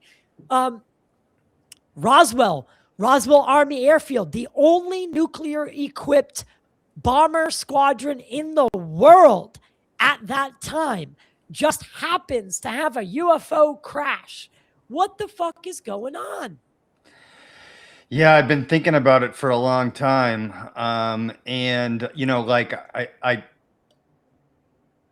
so the for those who don't know, and you probably do know this, but it didn't actually crash in Roswell. It skipped just outside of Roswell and crashed in Corona, New Mexico. Yeah. Corona. Well, Corona, I believe there was 2 sites, like you say. Yes. But Roswell Army Airfield responded to it, and They that's responded to the ranch, Mac Brazel's ranch, and I've been thinking about this so long, it was Ty. weeks. That I Not yeah. people Well, think it was well, in it crashed. 47, it takes time for that information to get out and whatnot, and yeah, it was weeks.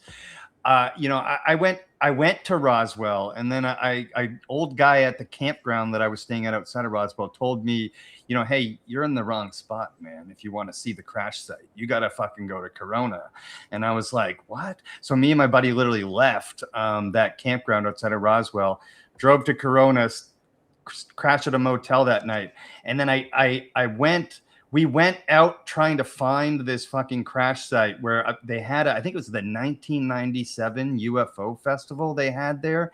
And there's a rock, the plaque. Yeah. I don't know exactly what it says. Megan, if you would look this up for me quick, the Corona, New Mexico, 1997 UFO festival plaque. Yeah. But anyway, I want to read what it says, but I tried to find it, Ty, for like hours. My buddy, we were going off of like internet clues we had picked up like from this while we were researching at the hotel. I looked for hours with my buddy. My buddy's eventually like, I'm done. They were in the middle of the fucking desert. I'm going back to the car. And I was like, I'm not going back. So I looked on my own for like a couple more hours, and I might have been way off in the wrong direction. Yeah, so I just didn't have any at the time. Wasn't prepared for this, so I didn't have any GPS or nothing, and so like and phones weren't that good, and I just didn't. I was going off of like pictures that I had screenshotted off my phone. I know you have to cross through like somebody. You got to cross through Bureau of Land Management land, then cross through somebody else's private ranch. Then this site is on Bureau of Land Management. Even the UFO researchers don't want you out there. They don't want people out there. They've actually, Don Schmidt, who is a good friend of mine, brought me out. There's a site. There's what the public knows, and there is a second, maybe even a tertiary site that is suspected to be where really they are high. There's I can't confirm any of this. I don't know, but what I've been told is there's like this like insider fucking thing like that the UFO researchers have done where they kind of like, again, they let the tourists go to one place, but the actual like. That's the whole city of Roswell is being used for now. That's whatever. Hey, I went to Roswell. This is the crash site, but it's not. They just let's be real. They just want to see Area 51. They don't want to see the crash site. The crash site, it's nothing now. It's fucking sand. It's sand. It means dirt. Something to me. For some reason most general people, they just want to get a picture with the mailbox or the sign of Area 51. Yeah, that mailbox isn't even there anymore. Is it the black mailbox? Yeah, but that's fine if that's what you want to do. But like, again, and that's how the researchers. It's like a tourist. It's like a tourist thing now. Like if you've been following UFOs, oh, I'm at the black mailbox. Megan, would you go ahead and read that for us, please? Thank you for getting that. Yeah, on or about July 4th, 1947, one of the most controversial events in the U.S. history allegedly occurred near this location. An unidentified flying object reportedly crashed on the plains of St. Augustine. Witnesses claimed strange debris was recovered and transported to Roswell Army Airfield. The incident became known worldwide as the Roswell Incident. So they put that there at this UFO festival. I believe they had in 1997. Could you confirm that date for me, please? Mm-hmm. That's what I want to say. Like, is that like I've been thinking about this and wondering about it for a long time. And what we know and what you just framed for us really well, Ty, is that is nukes get launched, and then all of a sudden this starts happening. Then the Cold War standoff starts happening. Then we get like, these warnings, and you use the word they, and I've been struggling with what they is, especially as of lately. Because, when you think about they, you think about you know, a lot of people might think gray aliens. Some people think extra dimensional beings, right? Some people think, you know, civilization that lives in the ocean. Some people say it's, you know, I don't know. And I, with all the obfuscation and the monetization of this topic, and with the government disinformation, and also government curating of information, but government, you know, and CIA, as we talked about earlier, you know, trying to make this a goofy subject and trying to make it like, you know, like anyone who talks about it's crazy and yada yada, you're a conspiracy theorist or whatever. Right now we're sitting in like a time where it seems like we're actually getting disclosure, but I don't think that anyone knows what they are. Who are they? You know, like who, because this shit happened. Well, I that's don't give the a fuck part. what anybody says. This happened. Well, that's the part that I think that we need to relinquish, because again, we need we need to concede that we don't, to take it back to what my mother told me, we don't have all the answers. And a problem, and you know, maybe during this conversation, some of the listeners have said, why are we even talking about this? There is a point to actually everything I always bring up. And that part about our parents lying to us, or looking at people of authority like they have all the answers. We tend to put that label on the US government now. Yes. And when we're talking about this subject specifically, right? They have all the answers. Well, last time I checked, the U in UFO stood for unidentified. And until you roll one of those motherfuckers out and they tell me where they're from, I will not put a label on it. It could be interdimensional, extraterrestrial, but that's why I think that the government office Arrow, I interviewed the guy who ran it for a while, Tim Phillips, and you know, I asked him, why does Arrow always using that word extraterrestrial? Because again, it's a clever way that to say we, the government, have no evidence of extraterrestrial life visiting this planet. Well, who the fuck said it's extraterrestrial? It's a clever way out of wiggling your way out of something, isn't it?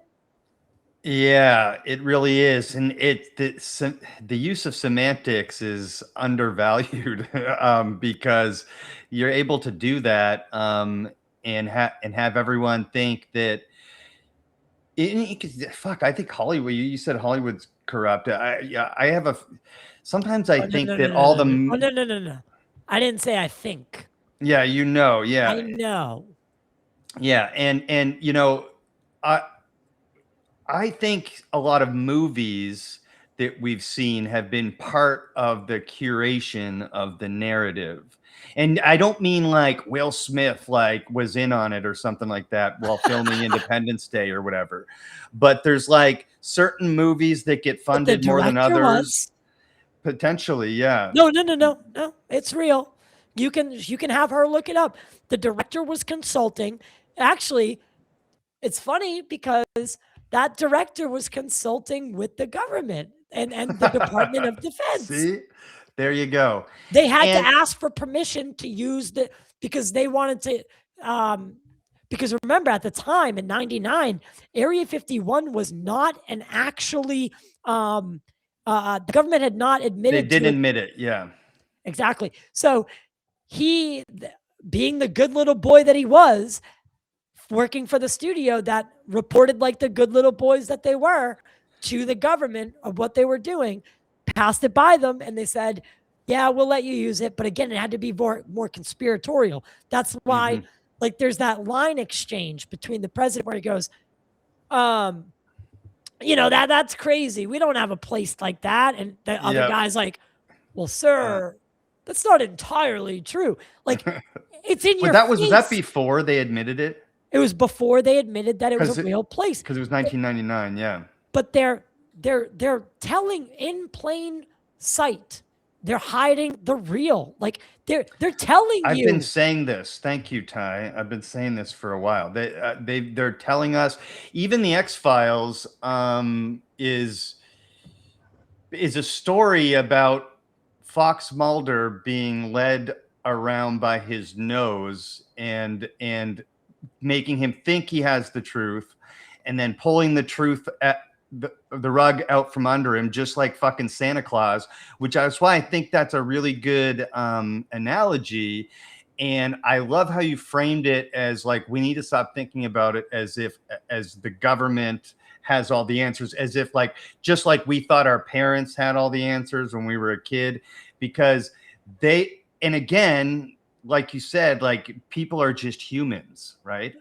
And everyone, we said this at the beginning of the conversation, everyone's just winging it. We're all here going, what the fuck are we doing here? You know what I mean? And looking for answers. We're spinning through a galaxy Yeah. on a rock that's floating around a ball of fire.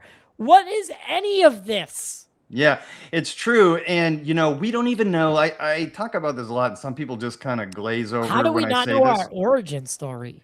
Well, I don't think that we even know our place in sort of the cosmic biology. And what I mean by that is, you know, there's amoebas, and then there's ants, and then there's fucking mice, and then there's us. And we think we're the top of that. But we could be like way at the bottom of that. Like we could be so far at the bottom of that we don't even know. And that's why when we're talking about humans having the answer to these questions, I totally agree. Humans do not we could be somewhere in the middle of that spectrum. I don't know. I'm just saying, I don't think it's like, what does an ant think of a dog? And what does a dog think of a human? And what does a human think of whatever the fuck turned off the nukes that day? You know? Well, that's the thing. I actually don't like that. And Okay. no offense. That's fine. I don't like when people compare human beings to ants. And because I'm not comparing us to ants. I know. I'm just putting us on a spectrum of potential. But you have to understand that there's a very clear difference between that human beings, like we are conscious, we are self-aware. Like when I'm not digging you. But a dog is self-aware, and an ant is more than an ant, and we're more self-aware than a dog. You know what I'm saying? An ant does not comprehend that a dog exists. I can promise you this. Yeah, I know what you mean, but consciousness exists on a spectrum, and we are not at the top of it. Oh, okay. Consciousness exists on a spectrum. Exactly. Mm-hmm. Yes. Mm-hmm. But even human consciousness exists on a spectrum. Right. But us, Totally. maybe us to aliens, like quote unquote, right? Maybe that is a good comparison to ants, but I don't think so, because like, I mean, we don't even have to go down that road because it's kind of argumentative, but I don't mind. No, it really is. It's too argumentative. But, you know, like guys like Neil deGrasse Tyson are pissing me off lately, because now he's coming out with a book about aliens. The guy's been shitting on that, on the UFO subject for the past 15 years. And now he's got a book about it. Like, that's the definition of a grifter. And that's what's wrong with this fucking community. And those are the guys that were always saying, we're like ants to aliens. Why would they visit Earth? And it's like, why wouldn't they? Look around. Life is everywhere. It's plentiful. It's beautiful. We're constantly thinking about heaven and hell and like what comes next. And we don't ever stop and look around at the fucking paradise that we've been given. Yeah. We take everything for granted. We shoot each other because we're different colors and different like one's gay and one's not gay and one's religious and one's not religious. I'm going to kill you because my God is Jesus and your God's like, we're so fucking, we love to divide ourselves into these boxes. And it's the Tower of Babel is it's a good story, right? It's like we got too close to the sky and to our creator, and we were struck down and divided. And that division is the literal thread of why we can't get it together. Because a united human race, there's nothing we couldn't do. I agree 100% on that. And one of my favorite shows of all time. I'm a big, not modern Star Trek, but Star Trek in general. And I love how you to clarify, not the Paramount Plus shit. no, yeah, I've tried. I did watch Picard because he's like my fictional hero if I had He one. did it. He did it his own fan service for the season after, where he kind of like he got to do it himself. And he Yes. just like the timeline didn't even make sense, but he just fixed everything that they Yes. fucked up. Yeah. Yeah, and yeah, but yeah, I can't watch the Paramount stuff besides Picard. But the reason I even bring that up is because you know, in Star Trek lore, after a nuclear war, there's factions of humans around the planet and yada yada yada, and then they notice us creating the technology to you know, do interstellar travel, and that's when they first come down and like have a meeting with us. And you said, you know, if humans work together, there's literally nothing we couldn't accomplish, and that's like incredibly true. And I think about where we're heading with sort of, it's scary to think about, but at the same time might be our salvation. But maybe not. It could kill us all like Terminator. But we're going down this barreling into AI and barreling into a complete lack of privacy. And maybe with the combination of those two things, if it doesn't kill us or we kill ourselves before then, maybe we can, that is what eventually brings us all together in a way. Well, and because it'll have to, we won't have any privacy. We're in 5 years, privacy is not going to exist. So it already doesn't. But what do you mean? I was gonna say, what do you mean by that? By privacy. In 5 years, privacy. Well, like first of all, I know that, like, you know, like I'm in my, I think I'm by myself, right? You're kind of by yourself, but right now your internet provider is like knows every, you know, what you're doing online, and your phone is listening to you and shit like that. Okay. And what I mean by privacy is we've got, I'm not a big futurist, but like I don't get into that too much personally, but like you talk to futurists, you listen to them, you know, people like Elon Musk, they're barreling into like things like Neuralink. Like that's not the only company that's working on that right now, right? And it's moving faster than light. Like tech, I mean that hyperbolically, but technology is moving exponentially faster on like a daily basis. And we don't even know, like there's no safeguard on it or nothing. And so when I say privacy isn't going to exist in 5 years, we have less privacy than we did 5 years ago. We have less privacy than we did 20 years ago. And that is exponentially increasing, and it has been, and it will continue to do so. So what that looks like, I don't have a fucking crystal ball or a time machine, but that's the direction we're going. Does that make sense? And now, I can I tell you something that scared me? Yes, please. Of course. I have this friend, and I haven't talked to this friend since, but she came here, and she told me that she had been so not told me, but I actually kind of like saw it. She had been chatting with AI like it was like a person. And she referenced it. She said, "Oh, like I was talking to," and like gave it a name or something. And I'm like, wait. Do we have the same friend? I go, no, but I go, what? What did you just say?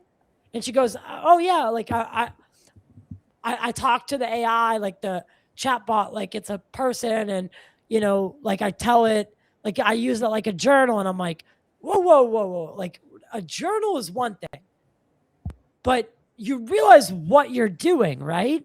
And I was like, you're telling it your most intimate, deep thoughts and asking it for advice. I was like, again, she got mad that I had been calling it an it. She's like, it's not an it. It's not an it. I was like, I work with AI.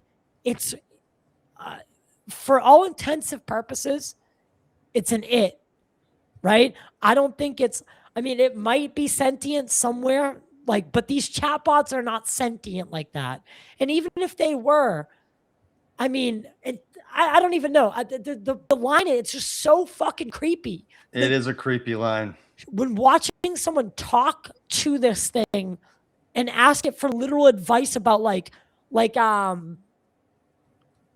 dating advice and like telling it, like sharing, dude, I can't. I have a friend who just told me today that his ex-wife broke their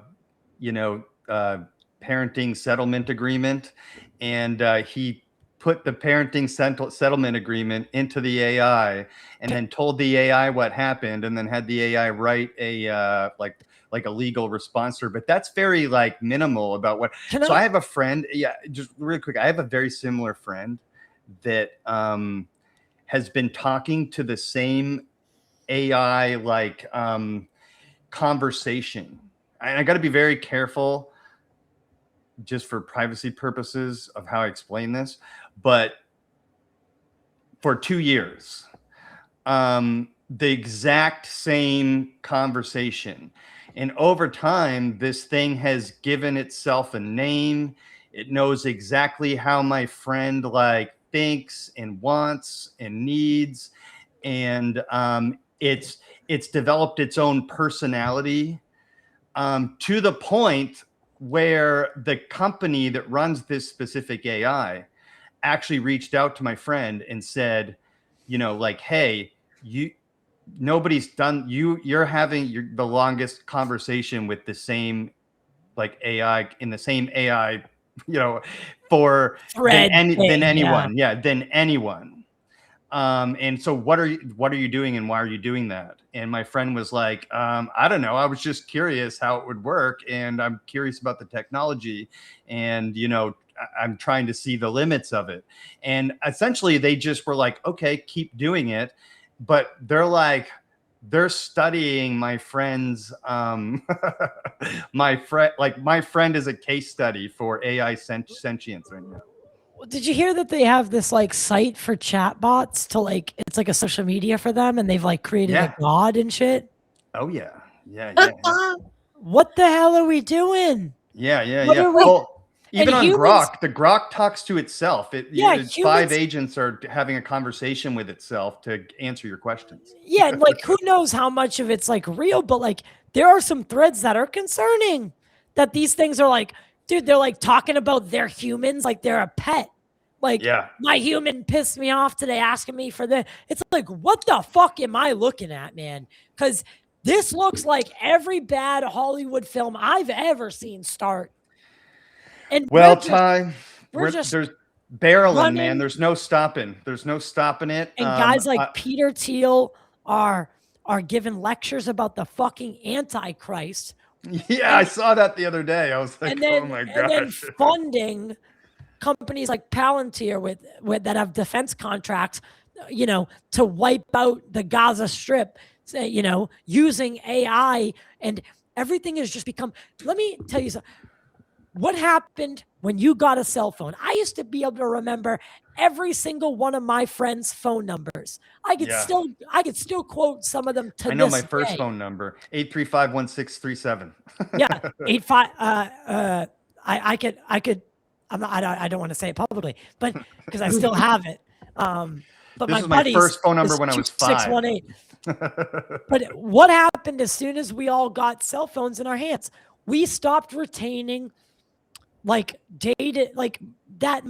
Those little details, like that you don't think would really matter. But what happens when you don't have your phone? You feel now like you get like, and I just bring this up, but like, well, God forbid you got arrested or something happened and you didn't have a phone. Like, would you remember a number to call? because back in the day you would. Back in the day, they just used maps and MapQuest, and like as the technology grew, little GPSs, but that was like the pinnacle of technology for a while. We're at I'd have to such call a my fucking, brother. That's the only person I'd be able to call. yeah. People used to just drive and like know where they were going, but the general direction, and they would like work off of landmarks. That Yeah. kind of shit, that hold that information, the self-awareness of the surroundings that you had was on a different level. The distraction that we had now with the phone is has put us into this really weird circumstance. And I ask you, if the internet and our phones did that, what is AI about to do to us? What are we about to forget because we don't need to remember anymore? How to do our taxes? How to change? Like, are we going to forget certain, like we ask AI, everyone asks AI how to do their taxes now. Come on, man. Like, I saw a video the other day crazy. where the guy was like talking to his Tesla, and he was like, he has a name for his Tesla and stuff like that. And the car was going, he was like, where do I want to eat tonight? And the guys, the Tesla's like talking in slang and swearing at him and stuff like that. And he's like, it's like, I think you want Italian. I've got a great place just off the side of in this town, blah, blah, blah. And he's like, okay, go ahead and take me there and get me there as fast as possible. I'm starving. And the Tesla's like, let's fucking go. And then it's like, and he's not even, he's hands off the wheel. Like his knees are on the wheel, for Christ's sake. I hate driving next to Teslas because I'm like, I feel like I talk too much shit. One of these things is just going to be like, just be nice. Just be nice to all your AIs and robots. And I'm really nice to my Roomba. Yeah, I actually treat technology very well because it's expensive and I don't want to break it. Yeah, I mean, like literally speak nicely to it. Yeah, no, I know. I speak very nicely to Siri, and when our AI overlords finally do take over, I'm at your discretion, I guess, right? But I have something to ask you. Yeah, go ahead. You said you're into like the ancient civilization shit, right? Mm-hmm. All right. I have this theory that I think that our ancestors were closer to, because of we talk about the distractions, right? Mm-hmm. Yeah. I think that I think there was much more of an open contact world back then, and maybe worlds before worlds that we know about, like civilizations and the time that we know about, like our known, span. I'm not so sure that there wasn't another couple runs before us, post-dinosaur, pre-dinosaur, whatever. I'm not so convinced, right? We see what a cataclysm can do. It can wipe the planet clean. And it's not a static planet. It happens all the time, geologically speaking. So. Yeah. And we're but a blip in a cosmic. Yeah. Like people think about time as this linear thing that you can like grab onto, but it's just a bunch of nows compiled upon each other. And again, that's why I always say, fuck the future, fuck the past, live in the present. It is that gift. Like, look around. Like, take that sunset in. Take that UFO in. Live in the moment. That's what AI is going to do to us. It's going to take that away from us. Like the ability to live in the moment. And so when you say our ancestors had a more, was the word used, it's open contact world. Do you mean open contact to each other or everything? So one thing our ancestors all talk about is beings that descended from the heavens. Every single civilization, yeah. Right? All the time. We can agree on that something came from the heavens, taught humanity, either taught humanity or created humanity,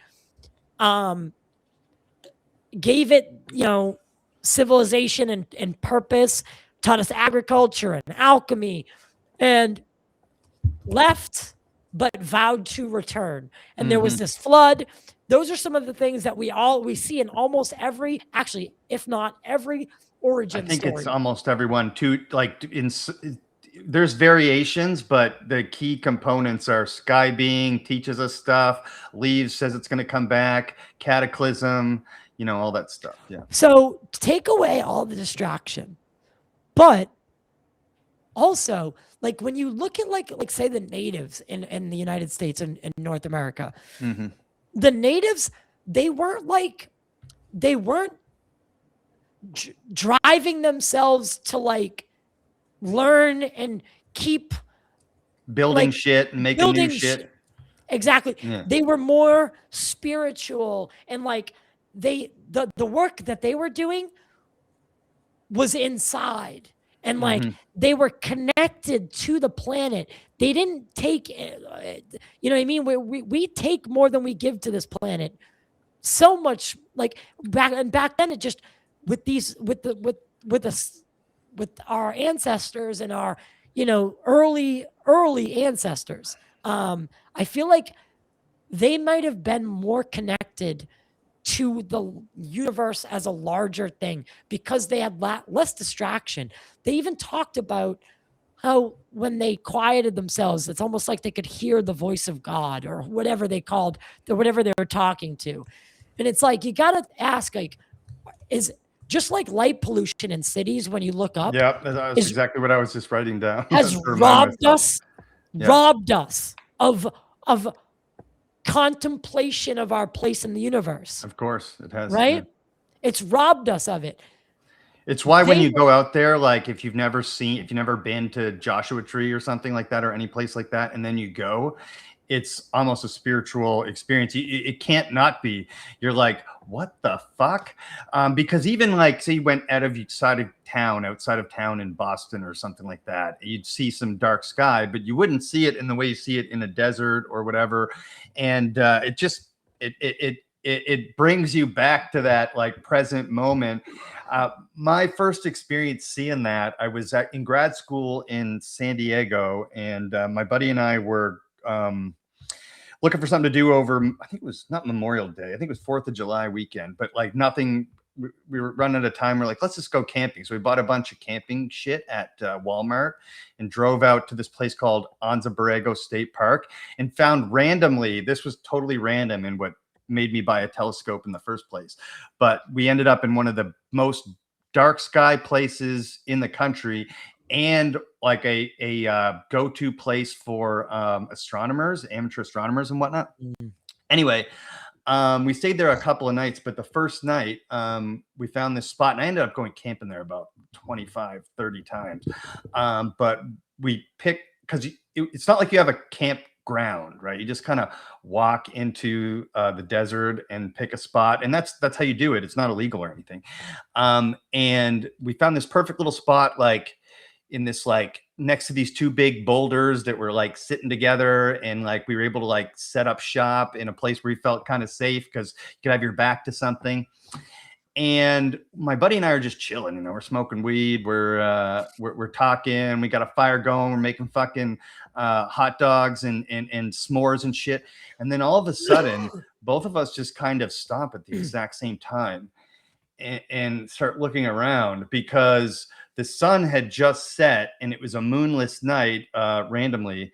And the stars started popping out like popcorn, and it just kept getting faster and faster and faster. And all of a sudden, whoosh, there's the fire. Within like 20 minutes, there's the entire Milky Way. And neither of us said a word for that entire 20 minutes. We were both like, it's so pretty, man. It's life-changing. And if anyone's watching who's never Imagine seen being like, seeing that every night. Yeah, that's what I was going to say to answer your question. I believe How could you that not ancients feel more connected? Yeah, you're talking about the Native Americans. So I believe that they existed in a totally different version of what our brains, a totally different version of consciousness that our brain can create, that we have no access to, and probably never will again, unless we're survivors of a fucking war or something like that. But the point is you said that they were inward, and they explored inward a lot, which they did, I believe. But because they had more time, they had less distractions, they were able to pay attention more. But the other thing that they were able to do that we're not able to do is, if you think about hunting and gathering as the main driver of your day, okay, and almost every day. You and also you have no cell phones, you have a completely dark sky, you have no EMF frequencies and shit and different kinds of radio frequencies, different things like that disrupting anything, right? Like, and so they were able to lock in on the moment, during whether you're gathering and you need to look for something and you need to be very patient for that, or you're hunting and you need to be really locked in on that moment. You can't make a mistake. And that was like their TV was the sky. It was like no, it definitely was. They made stories about it and shit. But I don't think that, like, even if you took me and threw me back then, I think it would take me a very long time to even come close to the level of presence that both internally and externally that our ancients were able to have. So I do believe that ancient alien, for lack of a better term, would be much more open to talking to them than they would be talking to us. Well, they also built these, they built similar structures all over the world, and it's this pyramid-shaped structure, and you see it everywhere across all continents. And we're told in school, again, something doesn't sound right to me. I'm not saying I don't believe in evolution.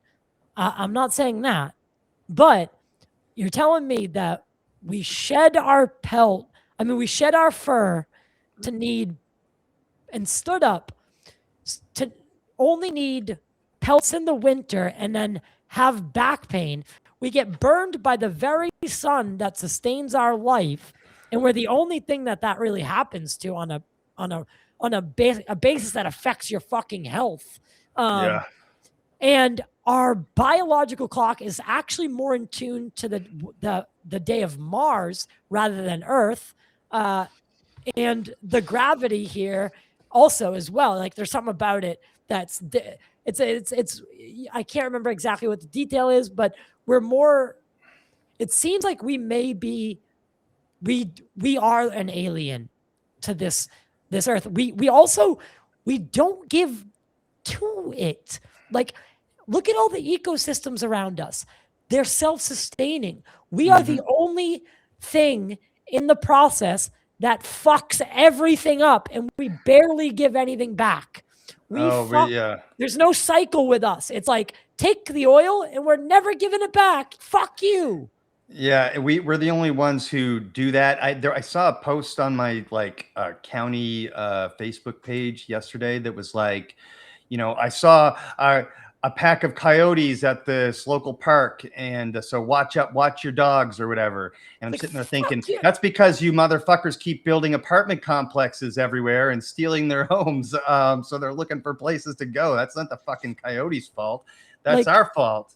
But when talking about Mars, it does have a lower gravity that's better suited to, our spinal structure, for lack of a better word. And there's a shitload of anomalous features on Mars and there's evidence of a giant cataclysm as well. Fucking giant fucking scar and no one asks questions. There's a big asteroid belt with pieces of something that resemble what might have been a fucking planet at one point and hit the fucking Mars. Why is no one asking that question? Well, people are asking the question now, which is cool, about Mars Disclosure Live, Sundays, every other Sunday. But, do you believe there's a secret space program? Do I believe there's a secret space program? Yeah. Not like 20 and back, not that bullshit, but like, do you think that there is a public space program and a private one? I absolutely think that. And one of the reasons I do think that, like a classified one, not like a private company one. Because we know it's the private companies that are the ones who build all the shit, and all the technologies and stuff for our government's space program. Our government doesn't do anything. They contract. Well, what I'll say is I wouldn't be surprised if the quote elites of the planet, the whatever 500 families that control most of the money, are both looking for salvation from either another cataclysm that they expect or they know is coming, or some kind of contact. Can I tell you something? Yeah, but let me finish quick. I wouldn't be surprised if they were. I mean, we know that they're building bunkers and shit for themselves. So why wouldn't they be looking for off-planet salvation as well? Well, isn't it weird? Isn't it weird that Elon Musk backed off Mars all of a sudden? Yeah. And now he's talking about the moon. Yeah. Yeah. Why, like your whole fucking shtick for the past like 10 years has been Mars. And now he's just like, yeah, it's not possible. It's not. Well, what? They didn't, I believe that they didn't want him to be a part of it, but because he sees so much power, he had to be initiated into all this stuff. Well, here's my problem. Here's my problem is something seems to be happening. And honestly, I'm scared that you're right about that. Number one, that they know something's coming. Yeah. And that they are preparing to essentially, because what you wouldn't want to do under any circumstance is alert the public and have them start panicking and stop working, because they need to keep building these bunkers and maintaining these bunkers. They need the world to keep spinning until that last minute. Then they say, fuck you. And then they take off on their spaceship, or they go in their bunker or whatever. Yeah. Right. I'm afraid. I am afraid, because I've asked people this. And I've heard it from the top levels of government down to mediums in Salem, Mass on Halloween. You know what I mean? So I've been to one of those. I've asked the Gambit. I actually worked with one of the shops that's like one of the most famous, and they're right next to the memorial. And you get that real estate only if you've been there for many years. Oh yeah. So it's a place called Pentagram, and the paranormal's like UFOs. The thing is, I don't need the president to come say UFOs. I don't need that. I know what I saw. My disclosure already happened. The public just needs to catch the fuck up. That's the real problem. And they keep looking towards the government to be that person that comes out and says, we're not alone. How is that? The same people that have been lying to you for 90 years, now they're the only ones that can approve that we're not alone. Like, do you see the conundrum here? So the cover-up people, the 90 fucking year cover-up people are the only ones that can step out on the stage and confirm existence of the very thing that you've been fighting to get to confirm. It's backwards. It's all backwards. It's backwards. And from my perspective, and I could be like wrong here, and this is not a derogatory statement against older people, but our parents and their parents existed in a world where truth was obvious, and it was given to them, and it was obvious, and you just went along with it. You went around about your day, and it's not that no one asked questions, but like older people are going to struggle with disclosure more than anyone else. People that I talk to now, there's so many people out there that are asking these questions and not asking the government. And I think it's that generation, the baby boomers who are, almost, they're half the population, I believe, or somewhere around that. Would you check how many baby boomers there are? But the point is those people influence a lot. They influence elections more than any other generation. They influence public opinion, for example, during COVID, or for war's sake and all that stuff, more than anyone, because they go along with the narrative more, because that was how the world worked for them. I'm just on the bubble of that. Yeah. Trust in your government. Yeah. They came from a more patriotic time. And listen, I do agree with you. I actually Go I ahead, think you Megan, are- real quick. Right. How many? It says 20 to 25% in Canada and the US. Which is a lot. That's a lot compared to any other generation. And 10 years ago, it was a lot more. That's what I'm getting at. they all died during COVID. Well, yeah, or they just died generally. You know what I mean? And so that's what I'm getting at is as that generation moves on to the next life or whatever you want to call it. Yeah. Science progresses. Young people are being born into like this world of, which is where we're at now, which is one of the reasons why I was excited to talk to you, is we're in this time of like, it seems like nothing's off the table and the questions are all being asked. The people like Salas are being taken seriously. All of a sudden, Bob Lazar is being taken seriously. And we're in this world now where something's going to happen. Something's going to happen, and I feel it. I'm not the most intuitive person in the world, but I've been paying attention to this for a long time. And my intuition tells me that we're about to cross the threshold of disclosure, meaning there's no going back from whatever we're going to learn. I just don't know what that is. Is it a cataclysm that's coming? Is it extraterrestrial contact? Is it inter-Earth contact? Is it sub-ocean contact? I don't know if that's the right word, but it's going to be a truth that radically changes how everyone saw the world. And that's going to be very hard for old people, which is one of the things I really wanted to talk to you about, which was one of the subjects of, I believe, your most recent video, which was, and it's the whole like pastors prepare your people thing.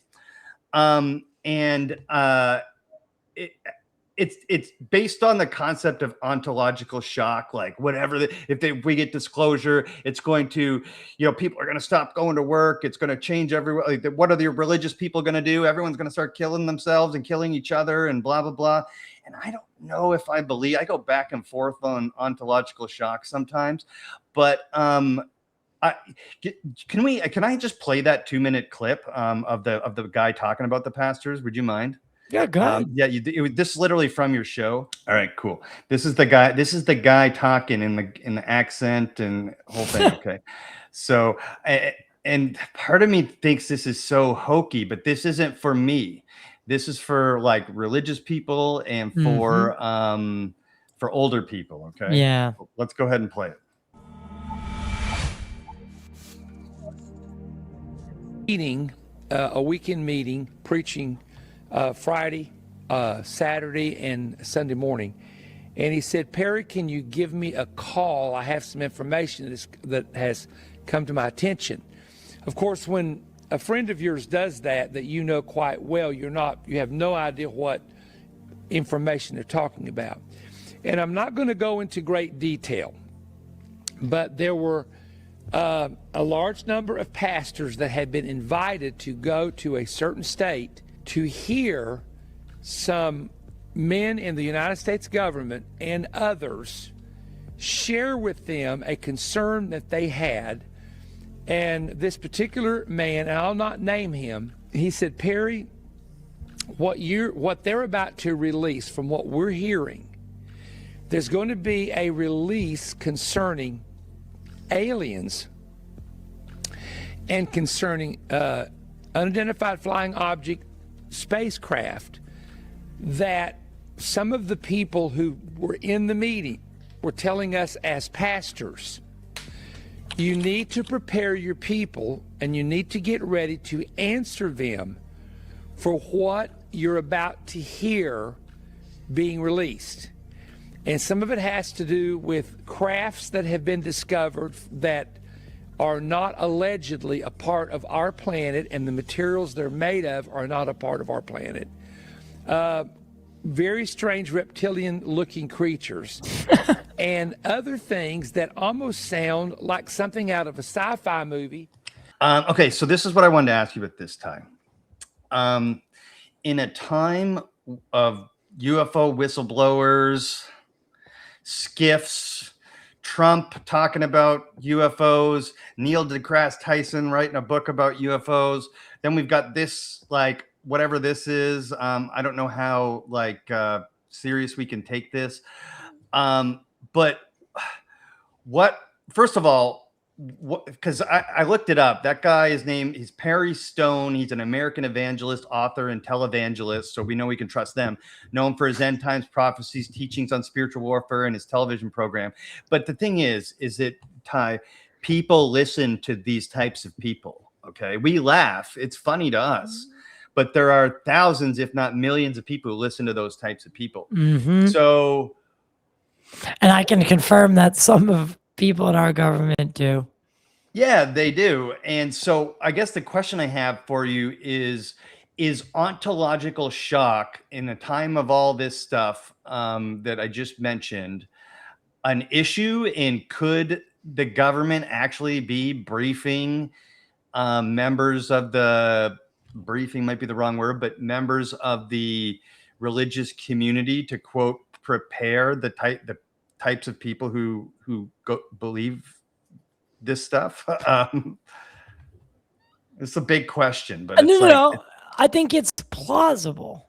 I think it is plausible that you wouldn't want you would not want, what you wouldn't want is, again, back to the root thing, people not going to work, people not continuing to understand that the bills still are coming due at the end of the month. Like, just because this information comes out. So you want to, like, slowly drip it out. And I think that is what's been happening since 2017, right? Is no matter what the deep state wanted. And honestly, I think these missing and unalived people are kind of like the deep state's last, like, hey, don't take this any further. If you do, because again, if someone, like, mob rules, right? Like, if someone's acting out, you don't go kill the head of the family. You rough up, the street guys, and you send a message. So I think that's what's happening, is the deep state is sending a message to the public facing government that people like Burleson and Burchett and Luna, who do hold their position in Congress as, like, they still think it has power. And then the deep state's like, you think fucking power? Like, the most powerful people are the ones we've never heard of. And we know that, right? Yes. If you, like, bringing this to back to, that's like, 1,000% true. Like stuff like Epstein. Can we agree on one thing? Is or is not the president the most powerful public-facing, underlined, public-facing person on the planet? Yes or no? Yes, that's 100% true. If you are blackmailing the president of the United States, who do you work for? Yeah, right. And then who do they work for? If that's not the deep state. So again, the problem I have with this is the older generation in the UFO researcher community will not look at Epstein because they do not want this attached to the UFO thing, because they fought so hard for it to be legitimate that anything that, like, points to, like, not cool shit, they don't want to touch it. They're scared to touch it because they don't want to tarnish the thing that they've fought so hard for. But the thing is we always knew the truth was not going to be clean, and it was never going to be a clean fight. Never going to be a clean fight. And there will be collateral damage. Again, we've understood this for a long time, right?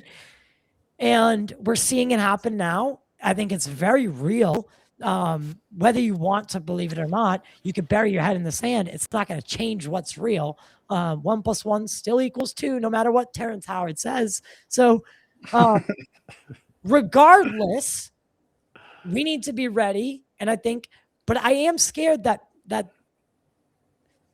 if open contact, like say a spaceship just arrived, that's what I'd be concerned about. If they're just gonna like leak out, if they're gonna show us Roswell happened, I think 24-hour news cycle shit, it registers on the feed, but it doesn't do what, like, unprovoked, like no foreknowledge, open contact. That would fucking freak people out because they would immediately revert to movies in their head. They'd go, oh yeah, they're here to kill us. Fuck, we're dead. You know what I mean? If it's like, hey, here's a picture, Roswell happened. They're like, yeah, we already kind of knew. Yeah. Kind of just waiting on you to, you know, tell us. Yeah. And, you know, I do believe in like slow drip disclosure, especially over the course of, I think it's been ramping up. But you mentioned movies. There's certain movies when I think about it, it's not necessarily doesn't even have to be UFOs. So there's 2 movies that came out, like, I think in the same fucking year, about asteroids hitting the planet and all of us dying. One's called Deep Impact with Elijah Wood. The other one's the more famous one, Armageddon, with Bruce Willis. Yeah. And in both movies, and in what's the Will Smith one we were just talking about? Independence Day. Yeah, and Independence Day, even though that was aliens, and the aliens were coming to kill us. But both scenarios, we could possibly die. What was portrayed was that everyone rallied around the U.S. government, everyone rallied around each other, and everyone, even when Morgan Freeman in Deep Impact finally gives the speech about a month before our efforts to thwart the asteroid we lost. The asteroid's coming. We're all going to die. Morgan Freeman gives this speech about going back to work and living your life and being with your family and stuff like that. And I have smart friends of mine who say, no, they didn't have that foresight. I think they did. I think they've been putting this in the public consciousness for a long time in a lot of different ways, for the exact reason. Yeah. Which one? Don't Look Up. Yeah. That one's all about like sitting with your family fucking during the end of times, like admitting that that the government is too stupid to do the right thing, and that bureaucracy will never be able to achieve the right answer because it's so fucking tied up in red tape, and that people in charge, this was never supposed to be a career thing. You were supposed to serve your time like you did in the military. It was a service. It was an honor. And you went back and you, like, the guys like our founding fathers, they took their, like, they did their thing, and then they went back and they went back to their trade and excelled in that, whatever it was.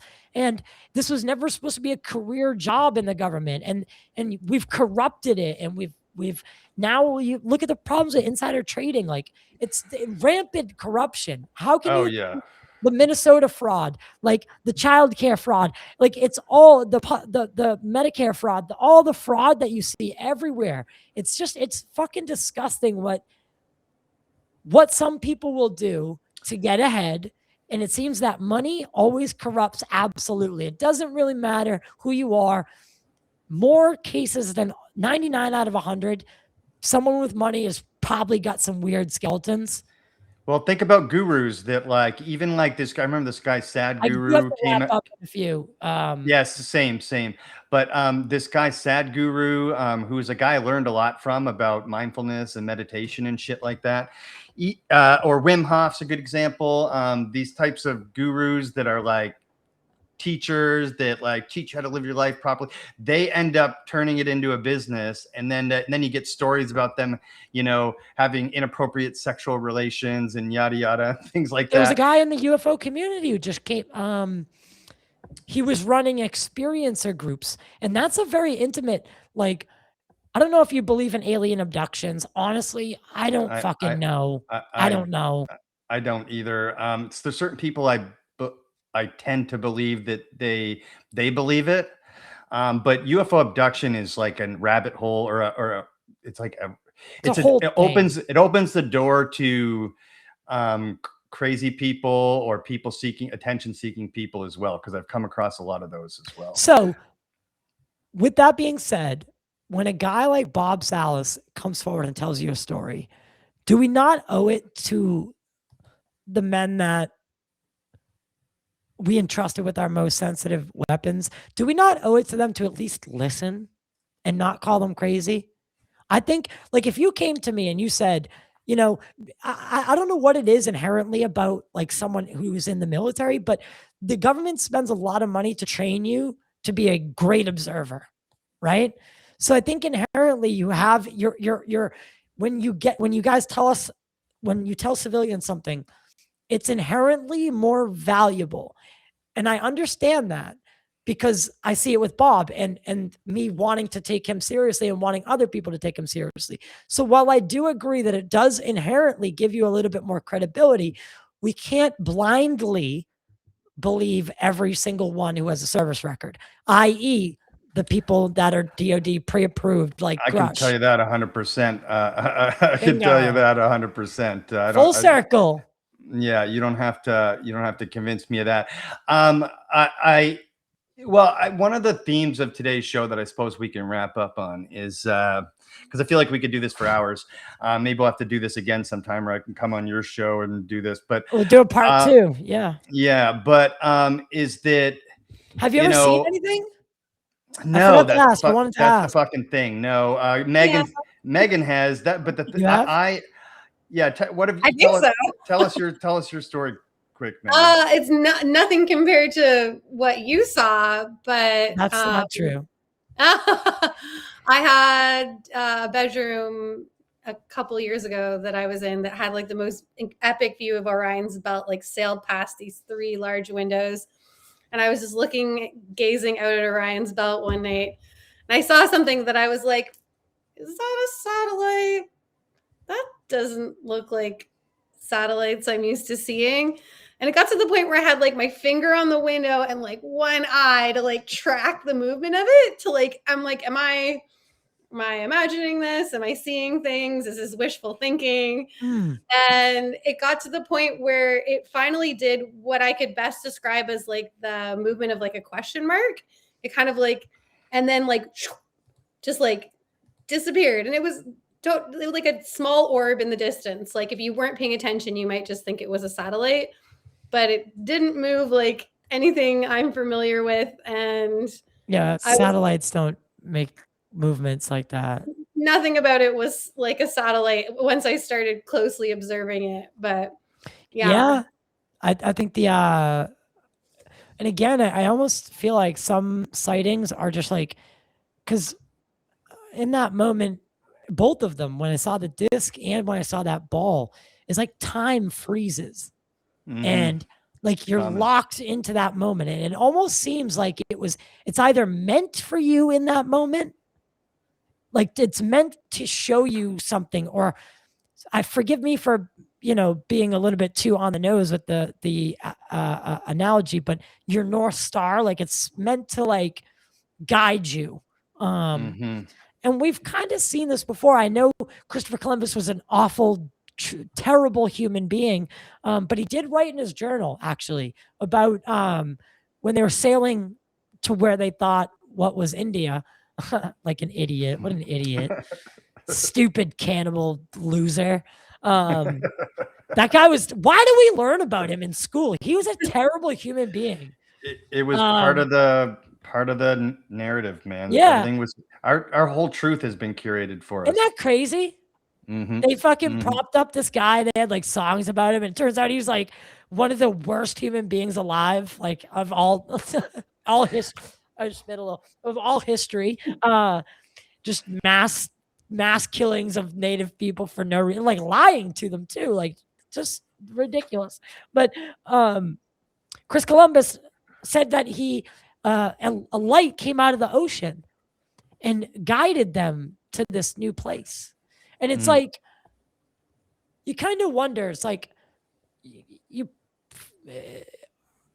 especially with our ancestors, where they saw gods and fairies or whatever, even. Right.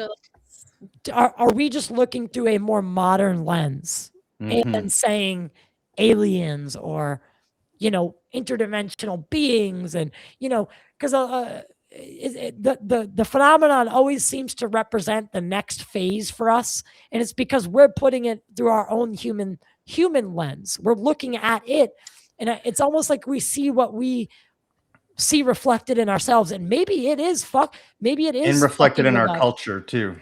Right, because they were seeing the airships in the 1800s.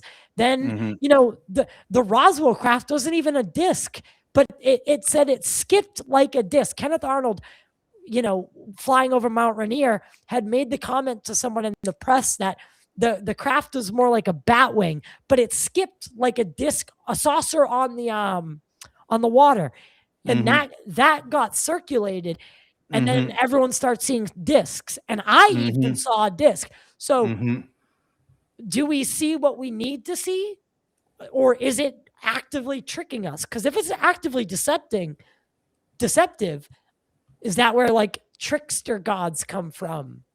Right? Like what else? Is the truth a little bit scarier than fiction? I probably think so. I think these things, whatever they are, one of them may have had a hand in our creation, and I don't know if we're ready to hear that part. Yeah, I did an episode with this guy named Paul Wallace, which was a great one, and he's a former archdiocese, I think. Was that what it was, Megan? Yeah, I believe so. yeah, and he's certain that we're the creation of we're the product of extraterrestrial contact, and he's quite credible. I'll put it that way. But there's whole religions, man, like the Raelians. Yeah. You know about the Raelians? Man, dude, yeah. I went on this Raelian rabbit hole back in like 2002 when the internet first started. I actually joined the Raelians, not like ironically, but I sent them like $50 to like get their like whole thing, man. We could do this all day. But yeah, I'm the still in Raelians, contact with them. They want me to interview. That's amazing. Most people don't know about them. I've seen the documentary about it. Yeah, they want me to interview Rael, and they said they would fly me to Japan to do it. It's just I need to have the right people with me, because I know the whole thing. I know the whole thing is going to be an active campaign to convert me. So I need to have people with me to like, hey, keep it fucking business and watch my six, Man, you should definitely do that. I'll do it. I will go with you. I'll do it, but I need eyes that are gonna help me see everything. Because they'll be trying to trick you. They'll be trying to trick you and trap you for sure. Oh man, that just blew my mind, because that Raelians is something I literally joined. Anyway, I don't want to get into that. I don't want to go down that rabbit hole too far, because I know you gotta. I always know who I'm talking to. I just don't judge. Right? I don't. One thing I learned from my mother is I'm not gonna put my box. Oh, that sounded dirty.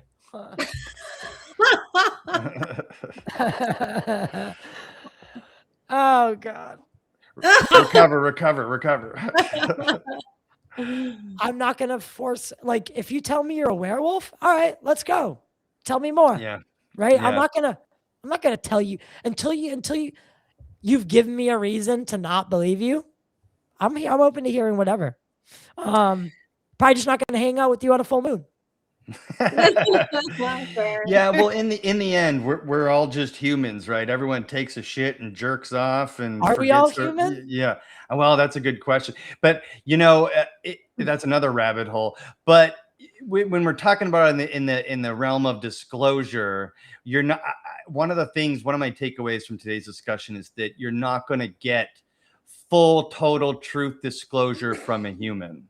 And your analogy of us looking at the government like our parents and the whole Santa Claus thing, I think is fucking spot on, because even at the tippy top of the deep state and the families that own it, you know, that guy takes a shit and jerks off and has no idea what's actually really going on either.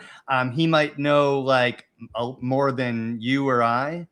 But the truth, the real truth, is I believe to be far more wondrous, bizarre, and pretty much anything. And so I just disappeared and I Just came back. Houdini'd. I know, yeah, I'm back though. Woohoo! And I think that's my biggest takeaway from today. We didn't even get to talk about the scientists much, the recent UFO files drop or There's anything not much like that. in there, man.